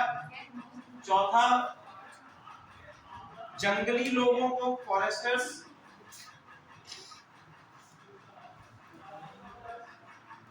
और पांचवा क्षत्रप। हम लोगों ने सेट्रप बोला था ना, सत्रप, अरे सेट्रपी नहीं पढ़ा था अभी, तो सेट्रपी सैनिक जो थे, जो इंडो ग्रीक जो आपके ग्रीकों के साथ युद्ध में गए थे, तो उनको भी बुलवा लिया, बोला इधर आओ और हमारी सेना में काम करो, ठीक है। नॉर्थ वेस्टर्न फ्रंटियर को मजबूत करने का काम इस प्रकार से इसने किया। जो आपका सेट्रपी सैनिक थे उनको भी क्या किया, डिप्लॉय कर लिया अपनी आर्मी में। तो इस प्रकार से इसने अपनी एक स्थायी सेना बनाई और सबको, जो आपके समाज के एलिमेंट्स हैं, उनको क्या किया, अपनी सेना में भर्ती करने का कार्य किया है। ठीक है, हाँ, बागी का मतलब होता है, देखो बागी का सिंपल मतलब होता है कि जो आपके विधायी या कानूनी जो बनाए गए हैं कानून, उनको ना माने और उनके प्रति विद्रोह दर्शाएं, इनको कहा जाता है बागी। ठीक है, इनका कार्य देखो, बागी और डकैत में अंतर सिर्फ इतना है कि डकैतों का काम होता है लूटपाट करना। ठीक है, डकैतों का क्या कार्य होता है? केवल और केवल लूटपाट करना, उनका कोई सोशल मैसेज का कार्य नहीं होता। जबकि बागियों के अखबार में हम देखें तो इनका काम सोशल एक मैसेज होता है, इनका एक एम होता है। जैसे आप लोग चंबल के बागियों की बात करते हैं तो चंबल के बागियों में उनका क्या है? एक एम होता है। इसके पीछे पौराणिक कथाएं भी हैं। जैसे चंबल में चंबल रिवर है, उसको एक श्राप मिला था कि यहाँ पर इस पानी को जो भी कोई पिएगा तो उसके अंदर बदले की भावना आ जाएगी। तो आज भी आप देखते हैं कि चंबल रीजन में सब जो भी पानी चंबल का पीता है उसके अंदर बदले की भावना ही रहती है। जो बागी हैं वो बदले की भावना से ही क्या करते हैं? युद्ध करते हैं। एक मूवी बनी थी पान सिंह तोमर। पान सिंह तोमर क्या था? पहले मिलिट्री में थे। मिलिट्री को छोड़कर जब वो अपने ग्रामीण क्षेत्र में गए तो वहां उनके भाइयों ने उनकी जमीन हड़प ली, सरकार ने उनका साथ नहीं दिया, तो वो सरकार के खिलाफ निकल पड़े बागी बनने के लिए। उस मूवी का एक फेमस डायलॉग भी है कि डकैत पार्लियामेंट में मिलते हैं और बागी जो है चंबल के बीड़ों में मिलते हैं। ठीक है, तो बागी सिर्फ इतना है कि जो आपके सरकार के कानून है, जो सरकार की विधेयक है, उनको ना माने। इनसे सिर्फ इतना ही है कि इनका एक प्रॉपर एम होता है। केवल लूटपाट करना, मार करना इनका उद्देश्य नहीं होता है। इनका एक प्रॉपर एम होता है। उस एम की प्रतिपूर्ति करने के लिए ये बागी बन जाता है। ठीक है, आगे हम लोग बात करेंगे। इनको इंग्लिश में बोलते हैं रॉबिन्स। ठीक है, आगे हम बात करते हैं मुद्रा राक्षस और परिशिष्ट परवन। इन दोनों का नाम हम लोग ऑलरेडी सुन चुके हैं और बार बार आएगा क्योंकि ये महत्वपूर्ण रिसोर्सेज हैं। परिशिष्ट परवन किस पंथ का साहित्य है? किस पंथ से बिलोंग करता है? जैन। ठीक है, परिशिष्ट परवन आपका जैन पंथ का साहित्य है। और यहाँ पर हम देखते हैं कि इसमें बताया गया है एक शासक है परवतक। शासक कौन है? शासक का नाम है परवतक। अब जैसे कि इसका नाम है वैसा ही इसका रहने का स्थान भी है। तो ये कहाँ का रहने वाला है? हिमालय रीजन का रहने वाला है, हिमालय क्षेत्र का रहने वाला शासक है। तो इसके साथ में मित्रता संबंध है और इन्हीं के साथ में मिलकर जो आपका नॉर्थ वेस्टर्न फ्रंटियर को मजबूत करने का प्रयास किया और यहाँ से होने वाले शक, यवन और काम्बोज पे जो अटैक हो रहे थे उनको बंद करने का प्रयास या बंद करने का कार्य भी किसने किया है? शक है, यवन है और काम्बोज। तो ये नॉर्थ वेस्टर्न फ्रंटियर को क्या कर रहा है? मजबूत करने का प्रयास कर रहा है, एकीकरण करने का प्रयास। क्योंकि आप अभी हम लोगों ने मैप में भी देखा कि वही एक ऐसा फ्रंटियर है जहां से आक्रमण होने की संभावना सर्वाधिक है। ठीक है, वो आपका एक खुला फ्रंट है, तो वहां से आक्रमण भी अधिक मात्रा में हो। तो उसको मजबूत करना, उसको संगठित करना, वहां पे एक स्थायी सेना को रखना, ये सबसे इंपॉर्टेंट है। क्लियर है? आगे हम बात करेंगे। अगला जो युद्ध महत्वपूर्ण है वो है आपका 305 ईस्वी में, 305 ईसा पूर्व होने वाला सेल्यूकस निकेटर के साथ में। सेल्यूकस निकेटर, ये सेल्यूकस निकेटर कौन है? सेल्यूकस निकेटर जो है बेसिकली अलेक्जेंडर का सेनापति था और बाद में ये अलेक्जेंड्रिया या बेबीलोन का शासक बन गया और इसने फिर से भारत पर अटैक किया। उस समय तक शासक आपका चंद्रगुप्त मौर्य बन चुका था। सेना इनकी विशाल थी, युद्ध हुआ, चंद्रगुप्त मौर्य विजयी हुए। तो सेल्यूकस निकेटर ने कहा कि ऐसा करते हैं कि हम लोग एक संधि कर लेते हैं। ठीक है, और संधि करने के बाद इसने एरिया अराकोरिया, एरिया अराकोरिया, पेरीपेमिशदाई और जेडोशिया, पेरीपेमिशदाई और जेडोशिया, ये सभी ग्रीक वर्ड हैं। ठीक है, अब देखो ये कौन कौन से हैं। एरिया जो है वर्तमान समय का हेरात रीजन, अराकोरिया जो है ये आपका मकरान का क्षेत्र है, मकरान, पेरीपेमिशदाई काबुल और जेडोशिया कांधार। ठीक है, ये सभी रीजन्स जो है इसको देखिए, इस संधि में ये सभी जो क्षेत्र है वो किसको मिल गए हैं, चंद्रगुप्त मौर्य को मिल गए हैं। साथ ही साथ चंद्रगुप्त मौर्य ने सेल्यूकस निकेटर को 500 हाथी प्रदान कर दिए। 500 हाथी किसको दिए गए, सेल्यूकस निकेटर को प्राप्त हुए, और ये सभी क्षेत्र जो हैं ये किसको प्राप्त हो गए, चंद्रगुप्त मौर्य को प्राप्त हो गए। चंद्रगुप्त मौर्य को एक चीज और प्राप्त हुई, सेल्यूकस निकेटर की खूबसूरत बेटी। ठीक है, सेल्यूकस निकेटर ने इनके साथ में वैवाहिक संबंध भी स्थापित कर लिए और उनकी बेटी का नाम था हेलेना। ठीक है, लेकिन इतिहासकार जो है बड़े इतिहासकारों ने इनका भी नाम अलग अलग जगह पे दो लिखे हैं। कहीं पर आपको हेलेना मिलेगा और एक जगह पर आपको नाम मिलेगा कार्मेलिया। ठीक है, जो लोग लूसेंट पढ़ते हैं उनके लिए कार्मेलिया है, और बाकी जो आपके ऑथेंटिक बुक्स में हेलेना आपको नाम मिलेगा। तो दोनों नाम में ध्यान रखिएगा, एग्जामिनेशन में कोई भी आएगा नहीं। ठीक है, हेलेना लिख के आ जाना, कार्मेलिया लिख के आ जाना, कोई बात नहीं। बस ये ध्यान रखना कि सेल्यूकस निकेटर की एक खूबसूरत सी बेटी थी और उसका विवाह चंद्रगुप्त मौर्य से हुआ। क्लियर है? आगे हम लोग बात करेंगे, एक और रीजन है जेड्रोशिया, बलूचिस्तान का। इस विवाह का उल्लेख जो है ये दो इतिहासकारों ने किया है, एक है आपके एपियानस और दूसरे हैं आपके स्ट्रैबो। ये दोनों ही ग्रीक इतिहासकार हैं। जो विवाह है, एक है आपके एपियानस और दूसरे हैं आपके स्ट्रैबो। इन दोनों ही इतिहासकारों ने इस विवाह का उल्लेख किया है। तो क्वेश्चन अगर इस प्रकार से आता है कि सेल्यूकस निकेटर की पुत्री के विवाह का, चंद्रगुप्त के साथ पुत्री के विवाह का उल्लेख किन इतिहासकारों के द्वारा किया गया है, तो एपियानस और स्ट्रैबो, ये दो आपके ऑप्शंस लिख लीजिएगा। अगला टॉपिक डालिए, चंद्रगुप्त मौर्य का प्रशासन।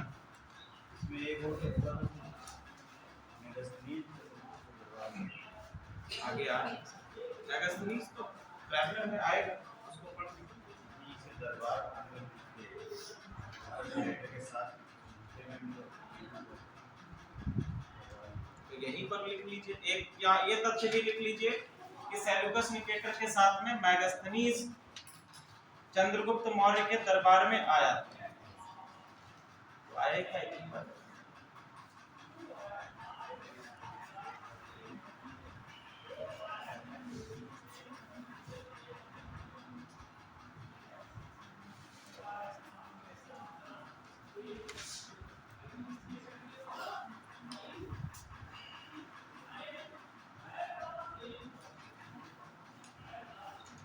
देखो भारतीय इतिहास में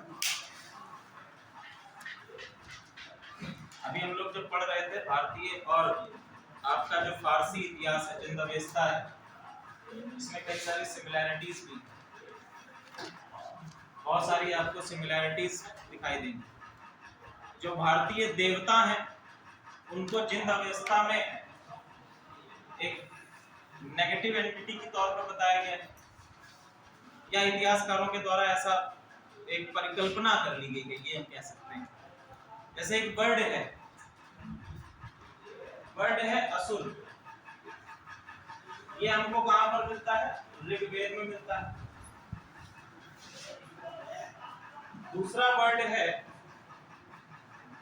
अहुर, ये हमको कहां मिलता है, जिंदवेस्ता में मिलता है। असुर और अहुर ये दो वर्ड हैं जो जिंदवेस्ता में मिलता है। एक क्वेश्चन है कि ऋग्वेद में किस देवता को असुर बताया गया है? ऋग्वेद में किस देवता को असुर बताया गया? ऋग्वेद में असुर बताया गया या असुर कहा जाता है।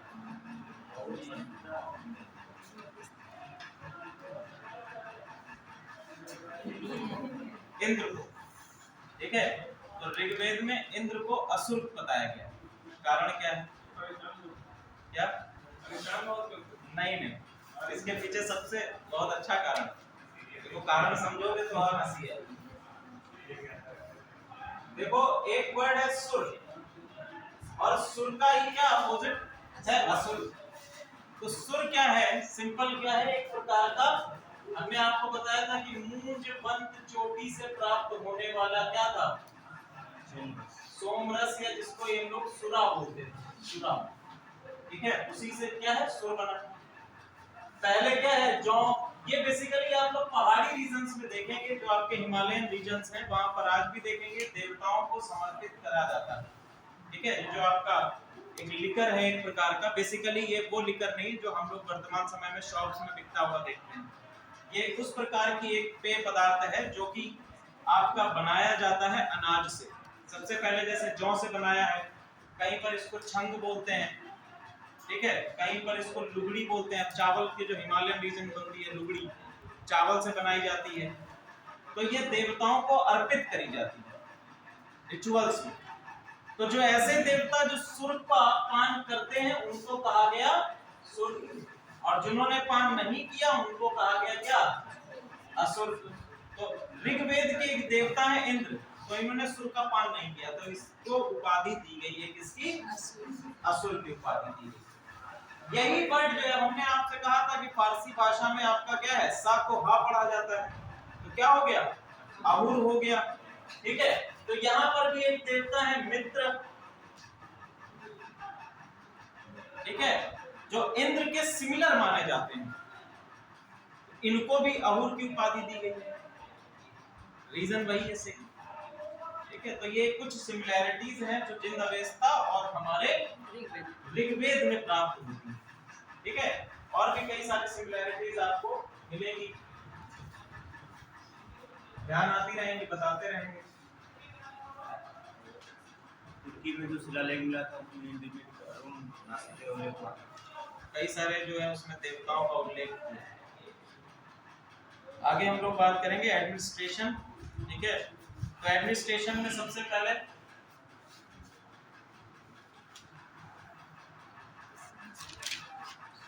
शासक या जो राजा है आपका रूलर है, ये क्या है? प्रधान है, सर्वोपरि है। इसके पास शक्तियां कौन कौन सी है?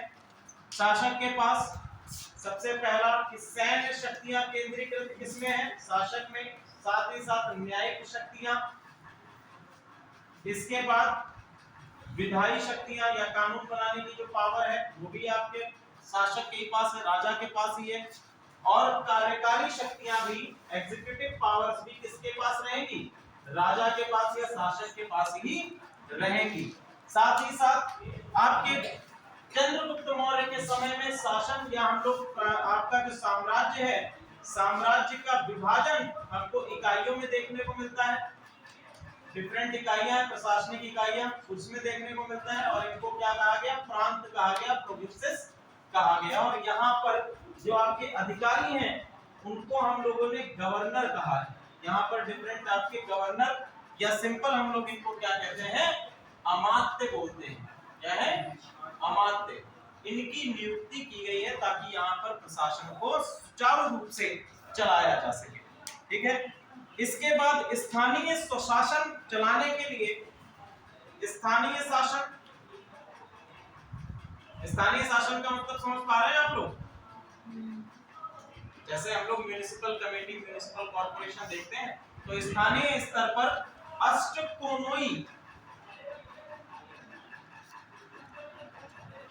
अष्टकोणोई अधिकारियों की नियुक्ति की गई थी। अस्ट्रोनोमोई है, अस्ट्रोनोमोई, अस्ट्रोनोमोई,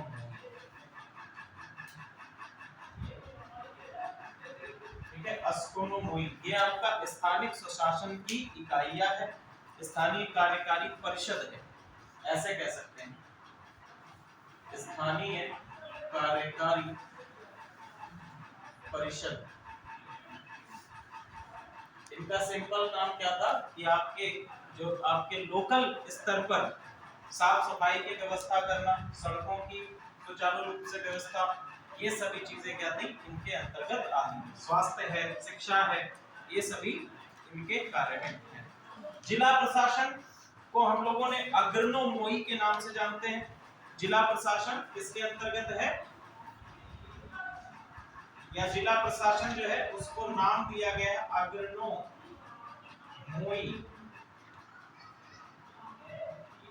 ठीक है, अग्रनोमोई, ये जिला प्रशासन के अंतर्गत है। इनका कार्य क्या क्या है? सबसे पहला कार्य क्या है? नदियों की देखरेख, और इसके लिए अलग से एक अधिकारी की नियुक्ति भी की गई, नदियों की। इसके साथ साथ नहरों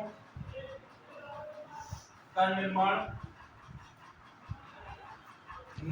निर्माण, एग्रीकल्चर, कृषि, जंगल से प्राप्त होने वाली वन संपदा, ये सभी जो है इनके अंतर्गत जिला प्रशासन के अंतर्गत आते हैं, और इसमें अलग अलग अधिकारियों की नियुक्ति भी की गई।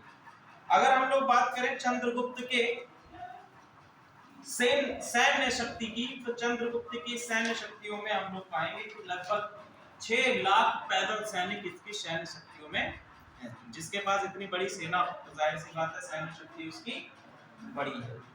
अब हम लोग बात करते हैं चंद्रगुप्त की प्रमुख उपलब्धियां कौन कौन सी हैं।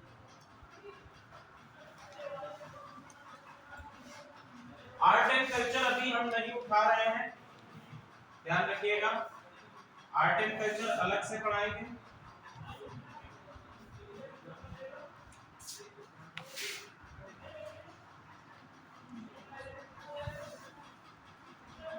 तो देखो भैया, चंद्रगुप्त मौर्य जो है ये जैन धर्म को मानता था।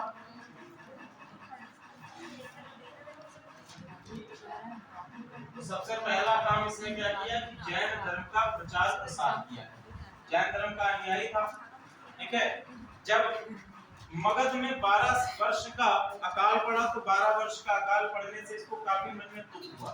तो उसके बाद भद्रबाहु नाम का एक जैन मॉन्क था, उससे शिक्षा ग्रहण करके इसने जैन धर्म को अपनाया और जैन धर्म का प्रचार प्रसार किया। और अंत में हम लोग देखेंगे कि संलेखना विधि के द्वारा कर्नाटक में एक स्थान है श्रवण बेलगोला, अभी लिखवा देंगे, श्रवण बेलगोला नामक स्थान पर संलेखना विधि के द्वारा अपना देह त्याग भी इसने कर दिया, ठीक है। अगला जो सबसे पहला हमने क्या किया, जैन धर्म का प्रचार प्रसार। दूसरा इसने कार्य क्या है, उत्तरापथ और दक्षिणापथ का निर्माण, उत्तरापथ और दक्षिणापथ का निर्माण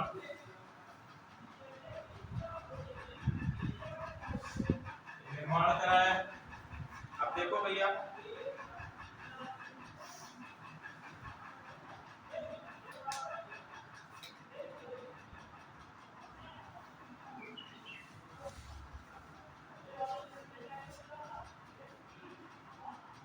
ठीक है, ये हमारा प्यारा भारत। तो यहाँ से आप लोग देखेंगे सिंध प्रांत में एक जगह है लाहौर। इससे पहले से वैसे उत्तराखंड की बात करें तो और भी आगे स्ट्रेच कर सकते हैं, सिंध प्रांत से डायरेक्ट ले सकते हैं। और यहाँ बांग्लादेश में हम लोग बात करेंगे ढाका। तो ये पूरा ही सिंध प्रांत को उत्तर भारत से जोड़ते हुए आप लोग जब पहुंचेंगे ढाका के रीजन में, यही आपका क्या कहलाया, उत्तरापथ कहलाया। क्योंकि ये उत्तर भारत में था, उत्तरापथ आपका हो गया। अब यहाँ से बिहार के मगध से ही एक और पथ आपका निकलता था, जो कि सीधे होता हुआ आपके कर्नाटक के रीजन तक आता था, ठीक है। इसका हम लोगों ने नाम दिया है दक्षिणापथ, ठीक है, दक्षिणापथ। इन दोनों को निर्माण कराने का श्रेय भी किसको जाता है? चंद्रगुप्त मौर्य को जाता है। अब दक्षिणापथ को सर्वाधिक महत्वपूर्ण बताया गया, उत्तरापथ से अधिक महत्वपूर्ण बताया, सबने नहीं बताया, केवल और केवल किसने कहा है? कौटिल्य ने अपने अर्थशास्त्र में कहा है। क्योंकि इसका चाणक्य लिख लिया, कौटिल्य लिख लिया, तो इन्होंने क्या बताया है कि दक्षिणापथ को महत्वपूर्ण बताया गया है उत्तरापथ की अपेक्षा। क्यों? क्योंकि दक्षिणापथ पर क्या है? सोने की खदानें हैं, सोने की खान है, गोल्ड माइंस। यहाँ पर जो नगर हैं इनमें कई सारे, आप यहाँ से शुरू होंगे, ये आपका विंध्याचल रेंज भारत को 2 भागों बांट देती है। तो यहाँ से आप देखेंगे कि ये सभी आपका सोने की खदान डिफरेंट स्टेट में आपको मिलेंगी। कर्नाटक जो आपका केजीएफ है, तो केजीएफ मूवी देखिए ना, ओरिजिनल माइन पर आधारित है, मूवी पूरी नहीं आधारित है, ठीक है। जो उसमें केजीएफ बताया गया है, जो जगह बताई गई है, वो भारत में स्थित है। क्लियर है? अगला हम लोग बात करेंगे, एक अभिलेख है जो आपका, सॉरी, अब देखो ये आपका जो उत्तरापथ है, इसके बारे में कुछ फैक्चुअल इंफॉर्मेशन। वर्तमान समय का क्या है? ये NH7 है, सीतापुर से होकर गुजरता भी है, ठीक है। सीतापुर से ये जो हमारी रोड है, ये वर्तमान समय की GT रोड है, ठीक है। ये आपका ही NH7 है, यही आपका उत्तरापथ है पुराने समय का। दूसरी चीज क्या है? शेरशाह सूरी के द्वारा इसको क्या किया गया था? पक्का करवाया गया था, ठीक है। इसको पक्का करवाया गया और इसको नाम दिया गया सड़क-ए-आजम।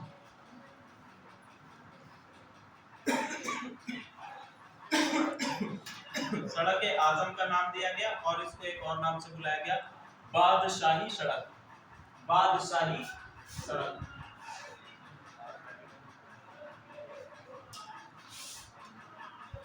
देखो भैया, हाईवे से रिलेटेड क्वेश्चन भी पूछे जाते हैं, ध्यान रखिएगा। एग्जामिनेशन में, वनडे एग्जामिनेशन में तो ज्यादा पूछे जाते हैं हाईवे से रिलेटेड क्वेश्चन कि देश का सबसे लंबा हाईवे कौन सा है, ठीक है। रिसेंटली कन्याकुमारी को, सॉरी, रिसेंटली आप लोग देखेंगे कि एक रेलवे वाला जो ब्रिज बना है अभी वैष्णो देवी की तरफ, उससे रिलेटेड क्वेश्चन आपसे पूछा जा सकता है। कहीं कोई सड़क का निर्माण किया जाता है, उससे कुछ जैसे आपकी सबसे ऊंची motorable road, highest motorable road जो है वो कहां पर बनवाई गई, उस मोटरेबल रोड का नाम क्या है, ठीक है। जो आपके एयरपोर्ट्स हैं, इनसे रिलेटेड क्वेश्चन पूछ लिया जाता है कि बताइए कि जो आपका सबसे हाईएस्ट या सबसे ऊंचाई पर स्थित कौन सा आपका एयर स्ट्रिप है, ये क्वेश्चन आपसे पूछा जा सकता है। तो इस तरीके की आप लोग क्वेश्चंस को याद करिएगा, उसको निकालिएगा। जैसे ओल्ड बेग क्या है, वो ओल्डी करके है, दौलत बेग ओल्डी, एक आपका एयर स्ट्रिप है दौलत बेग ओल्डी। तो दौलत बेग ओल्डी जो है ये आपकी सबसे हाईएस्ट एयर स्ट्रिप है, सबसे ऊंचाई पर स्थित आपकी एयर स्ट्रिप है। जब आपका कारगिल युद्ध चल रहा था तो उस समय रसद पहुंचाने की आवश्यकता पड़ी थी कारगिल तक, तो वहां पर आपके लेह रीजन में, लद्दाख के रीजन में यहाँ पर आपकी एक एयर स्ट्रिप बनाई गई थी ताकि भारत से रसद पहुंचाई जा सके। तो दौलत बेग ओल्डी ये आपकी सबसे ऊंचाई पर स्थित एयर स्ट्रिप है जहां पर आपके मालवाहक जहाज को उतारा जा सकता है। सबसे ऊंचाई पर स्थित मोटरेबल रोड की अगर हम बात करें तो यहाँ पर जो आपका लेह और लद्दाख, सॉरी, आपका मनाली से लेह तक की जो रोड है ये आपकी सबसे ऊंचाई पर स्थित मोटरेबल रोड है। मोटरेबल रोड का मतलब क्या होता है? जिस पर आपकी गाड़ियां चल सकती हैं, ठीक है। तो ऐसे क्वेश्चंस आपसे पूछे जा सकते हैं, इनको आप लोग जरूर देखिएगा। हाईएस्ट पीक से रिलेटेड क्वेश्चन पूछे जाते हैं, हाईएस्ट पीक कौन सी है, ओके। चलो वो तो खैर आगे हम देखेंगे। लॉर्ड ऑकलैंड ने सबसे पहले क्या किया कि आपके शेरशाह सूरी ने इसको पक्का कराया। इसके बाद लॉर्ड ऑकलैंड ये हमने शायद लिखवाया भी था जब आपको वो पढ़ा रहे थे मॉडर्न इंडिया में। लॉर्ड ऑकलैंड ये भारत में 1833 से 1860 तक रहे हैं गवर्नर जनरल, और इन्होंने इसको जीटी रोड का नाम दिया है। इन्होंने इसको पुनः पक्का कराकर किसका नाम दे दिया? जीटी रोड, जिसको कहा गया है ग्रांड ट्रंक रोड। 60 से जी 80 से 60 जी। एक्चुअल गलत हो सकता है, एक एक्चुअल गलत हो सकता है, ठीक है। इसमें तो कुछ यार ट्रेनिंग के साथ कह तो रहा हूँ फैक्चुअल कुछ एरर हो सकती है, लिखने में एरर होगी। देख लेना इसके बाद हम देखेंगे। तो जीटी रोड हो गया। लॉर्ड ऑकलैंड ने इसको पुनः निर्माण कराया था और इसको नाम दिया था इसका ग्रांड ट्रंक रोड या जीटी रोड का इसको नाम दिया गया। रुद्रदमन का जूनागढ़ अभिलेख, रुद्रदमन का एक अभिलेख है जूनागढ़ अभिलेख।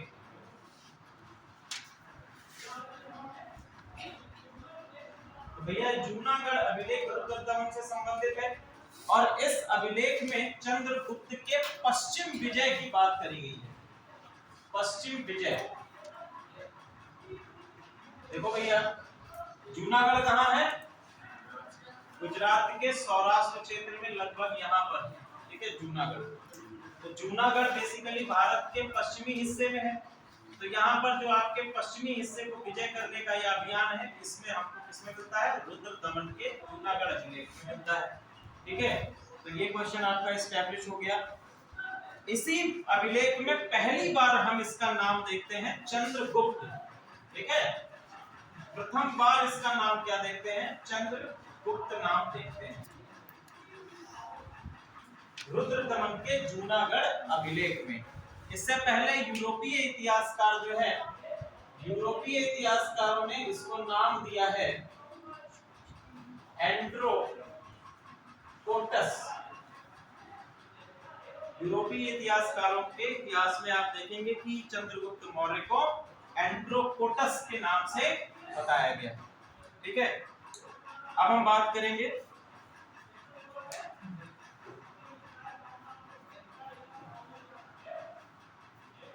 इसी के शासन काल में लगभग 12 वर्ष का बिहार में अकाल पड़ता है। नोट बनाकर लिख लीजिए कि भद्र बाहु से जैन धर्म की शिक्षा प्राप्त की। केवल फैक्चुअल इंफॉर्मेशन है। भद्र बाहु, इनसे ये जैन धर्म की शिक्षा प्राप्त करता है और जैन धर्म को अपना लेता है, ठीक है। 12 वर्ष का अकाल पड़ा। अकाल पड़ने के बाद ये इस अकाल से अपनी जनता को लेकर इतना ज्यादा दुखी हो गया कि इसने क्या किया? कर्नाटक में एक स्थान है श्रवणबेलगोला। श्रवणबेलगोला पर जाकर, श्रवणबेलगोला में जाकर इसने एक विधि है संलेखना विधि। संलेखना विधि है, जैन धर्म से संबंधित है। संलेखना विधि में होता क्या है कि तब तक उपवास रखा जाता है कि जब तक प्राण पखेरु उड़ ना जाए, ठीक है। तो फास्ट टिल डेथ, यही क्या है? संलेखना विधि है।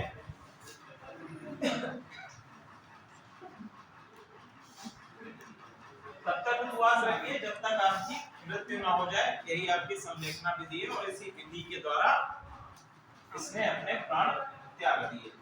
अगला शासक बनता है बिंदुसार, ठीक है। तो ये हो गया आपका चंद्रगुप्त मौर्य। अगले शासक का नाम डालिए बिंदुसार।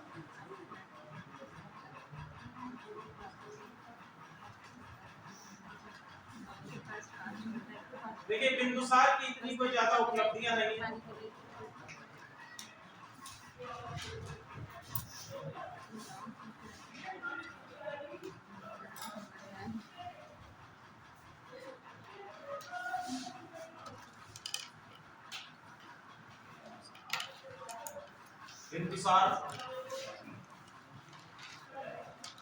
बिंदुसार का टाइम पीरियड है 300 बीसी से 273 BC, 300 BC to 273 BC, ये इनका टाइम पीरियड या रेन पीरियड आता है। यूरोपीय इतिहासकारों ने इनको एक नाम दिया है, उपाधि दी है अमित्र घात। ठीक है, अमित्र घात, एमिट्रोगैट्स ऐसे करके बोला जाता है, लिखा जाता है एमिट्रोगैट्स, तो इसको सिंपल कहा गया है अमित्र घात।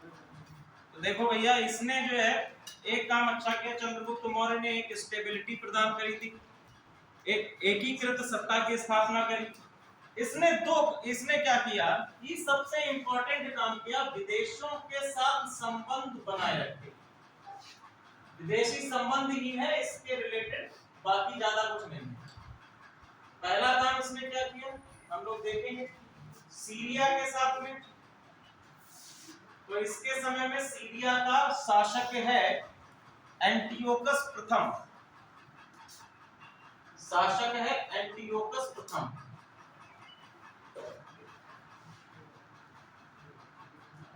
अभी मैं आपको बताऊंगा कि किस तरह से मैगस्थनीज जो है वो एक दूत नहीं था, एम्बेसडर एक नहीं था।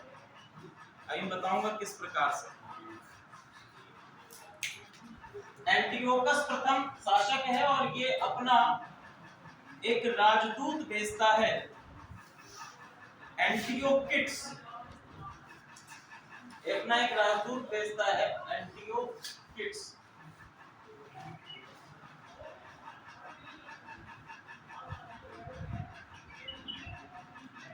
ठीक है, एंटियोकिट्स, या जिसको हम लोग डायमेकस के नाम से भी जानते हैं, डायमेकस।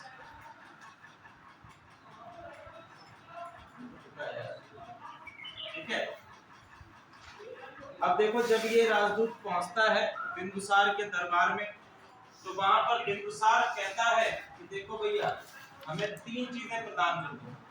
पहला इसने कहा कि हमें प्रदान कर दो अंजीर, अंजीर या फिक्स, अंजीर होते थे। दूसरा बात इसने क्या कही कि हमें विदेशी मदिरा, विदेशी मदिरा जो आपकी वाइन है वो प्रदान कर दो। तीसरी बात इसने कही कि हमको एक दार्शनिक दे दो, हमको एक दार्शनिक या फिलोसोफर ये भी दे दीजिए। तो भैया जो आपका एंटियोकस फर्स्ट है, इसने इन 2 मांगों को तो मान लिया। इसने कहा हम अंजीर दे देंगे, विदेशी मदिरा भी दे देंगे, दार्शनिक नहीं देंगे, क्योंकि हमारे यहाँ दार्शनिक को देने की प्रथा नहीं है। ये एक प्रकार का समझौता है, एक प्रकार से किसी दार्शनिक को बेचना हो जाएगा।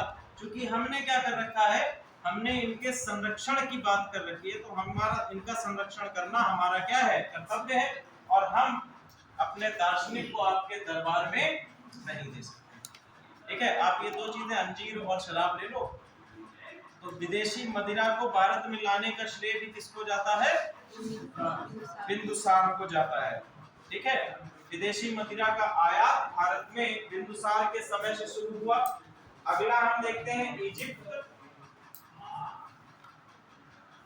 या मिस्र के साथ में इसके संबंध हम लोग देखेंगे। तो मिस्र के साथ में संबंध के बारे में, उस समय राजा है यहाँ का टॉलमी,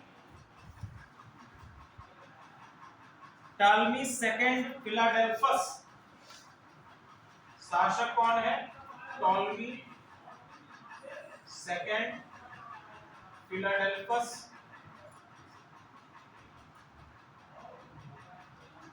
टॉलमी सेकंड फिलाडेल्फस जो है ये डायनोसियस नाम के राजदूत को चंद्रगुप्त के दरबार में भेजता है। डायनोसियस नाम के अपने एम्बेसडर को चंद्रगुप्त के दरबार में भेजता है। 2 विद्रोह हैं इसी के समय में। पहला आपका है तक्षशिला, तक्षशिला के अमात्यों का विद्रोह।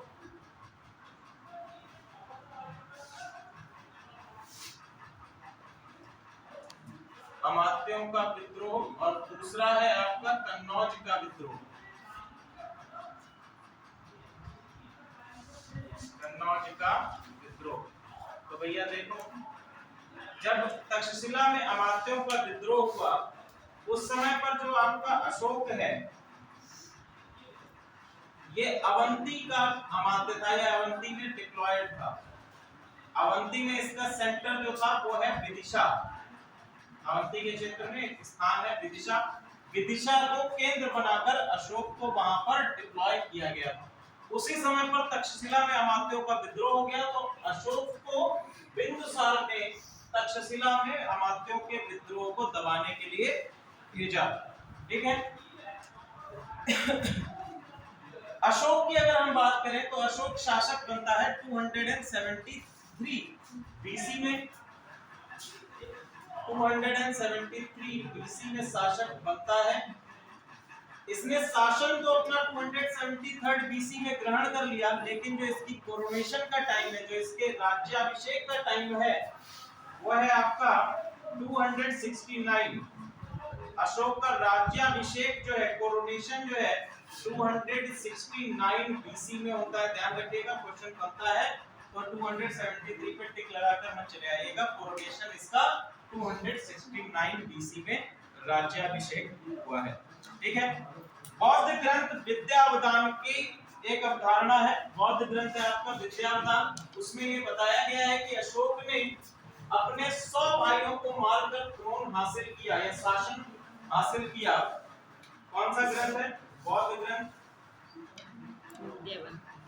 विद्यावदान। ये कहता है कि जो आपके अशोक हैं, इन्होंने कितने भाइयों को मारा है? 100 भाइयों को मारा है।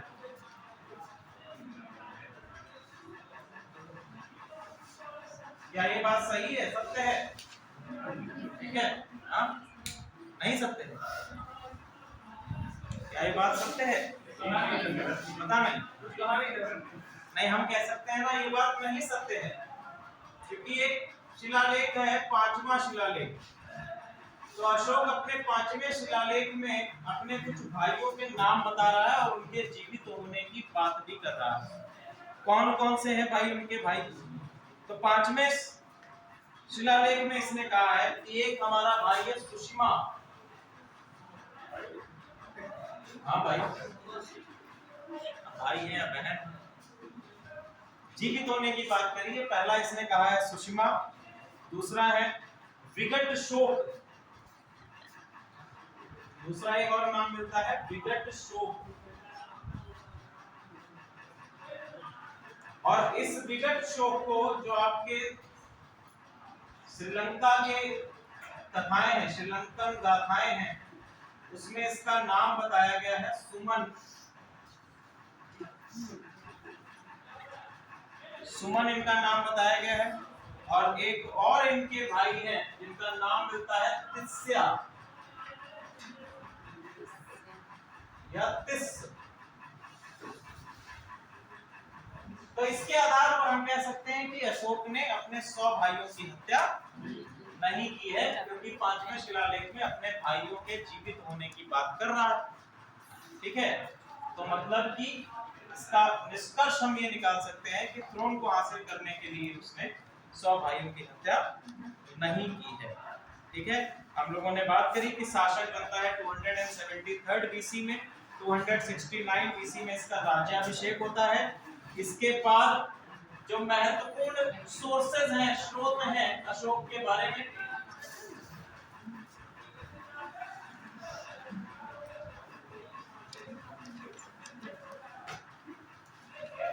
अशोक के बारे में जो हमें जानकारी मिलती है, उसका जितना भी हमें चीजें मिलती हैं वो सभी कहां से इंफॉर्मेशन मिल रही है?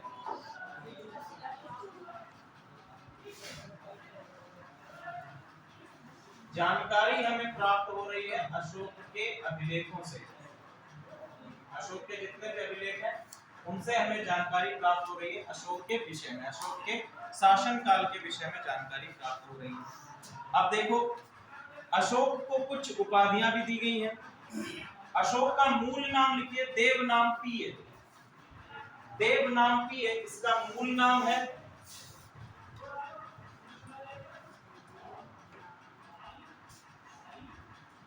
मूल नाम या रियल नेम इसका क्या है? देवनामप्रिय। और कुछ इसके नाम मिलते हैं। 4 अभिलेख हैं, नाम लिखिए चारों अभिलेख के। पहला मस्की, मूल नाम इसका क्या है? देवनामप्रिय। 4 अभिलेख जहां पर इसका नाम अशोक मिलता है। पहला मस्की का अभिलेख, मस्की जो है कर्नाटक में है, ठीक है। दूसरा है आपका गुर्जर, मध्य प्रदेश, गुर्जरा मध्य प्रदेश में है।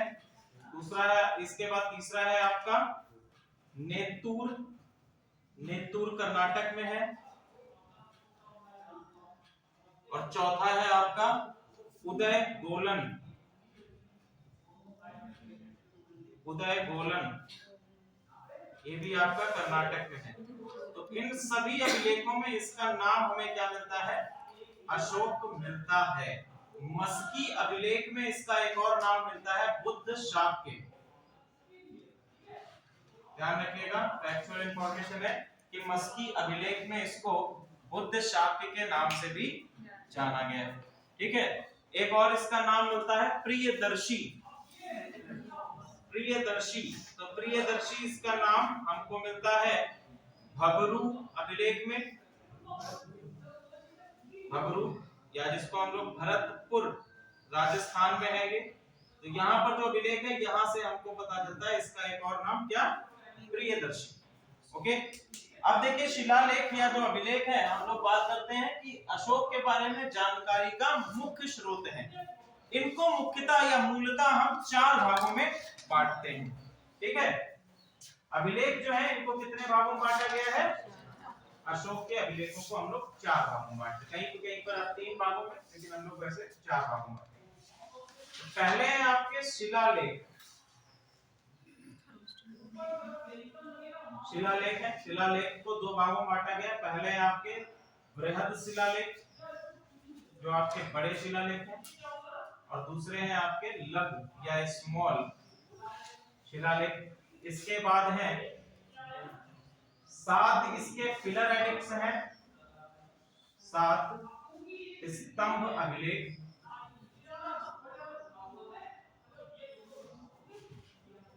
स्तंभ अभिलेख हैं। इसके बाद है ताम्र अभिलेख, और अंत में है आपके गुहा अभिलेख।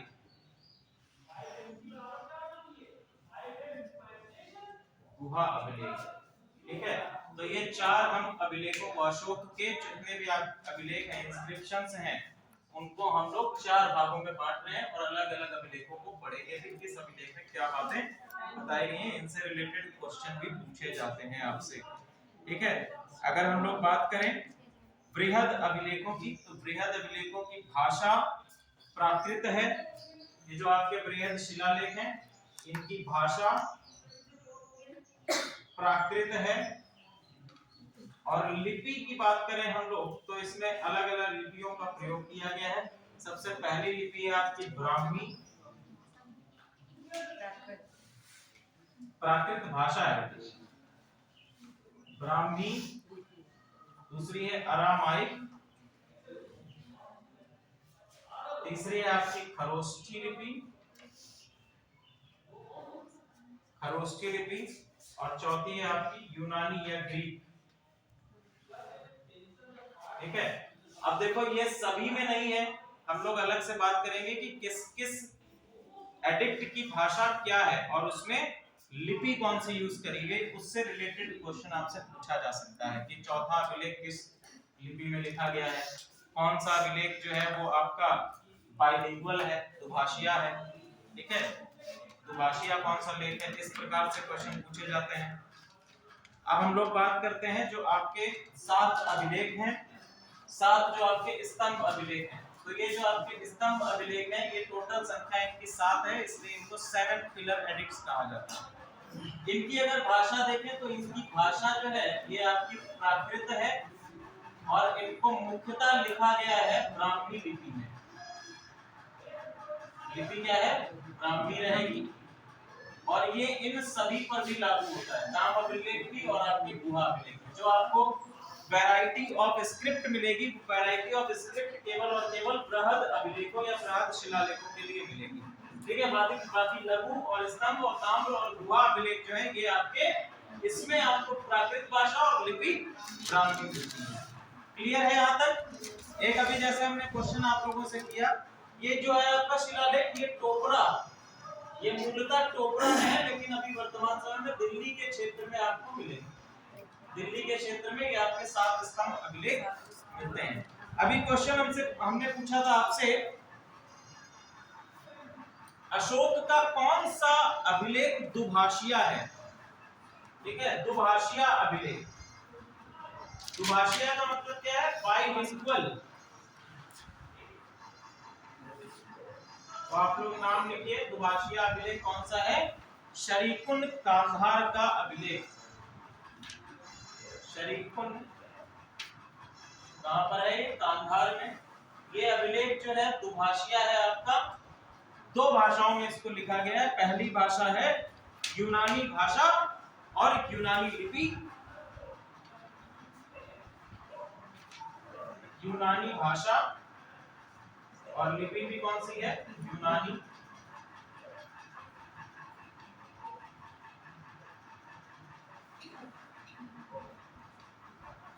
प्राकृत भाषा और अरामाइक लिपि।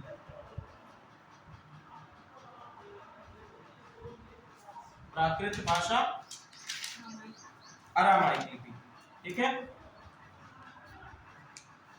अभिलेख शाहबाजगढ़ी का अभिलेख, शाहबाजगढ़ी अभिलेख, शाहबाजगढ़ी।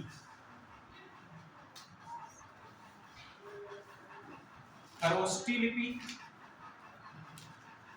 शाहबाजगढ़ी। ये जो है आपके अपवाद हैं, इसलिए इनको अलग से लिखवा दे रहे हैं। शाहबाजगढ़ी ये है आपका खरोष्टी लिपि में। एक और अभिलेख है मानसेहारा। मानसेहारा अभिलेख अरामाइक लिपि में है।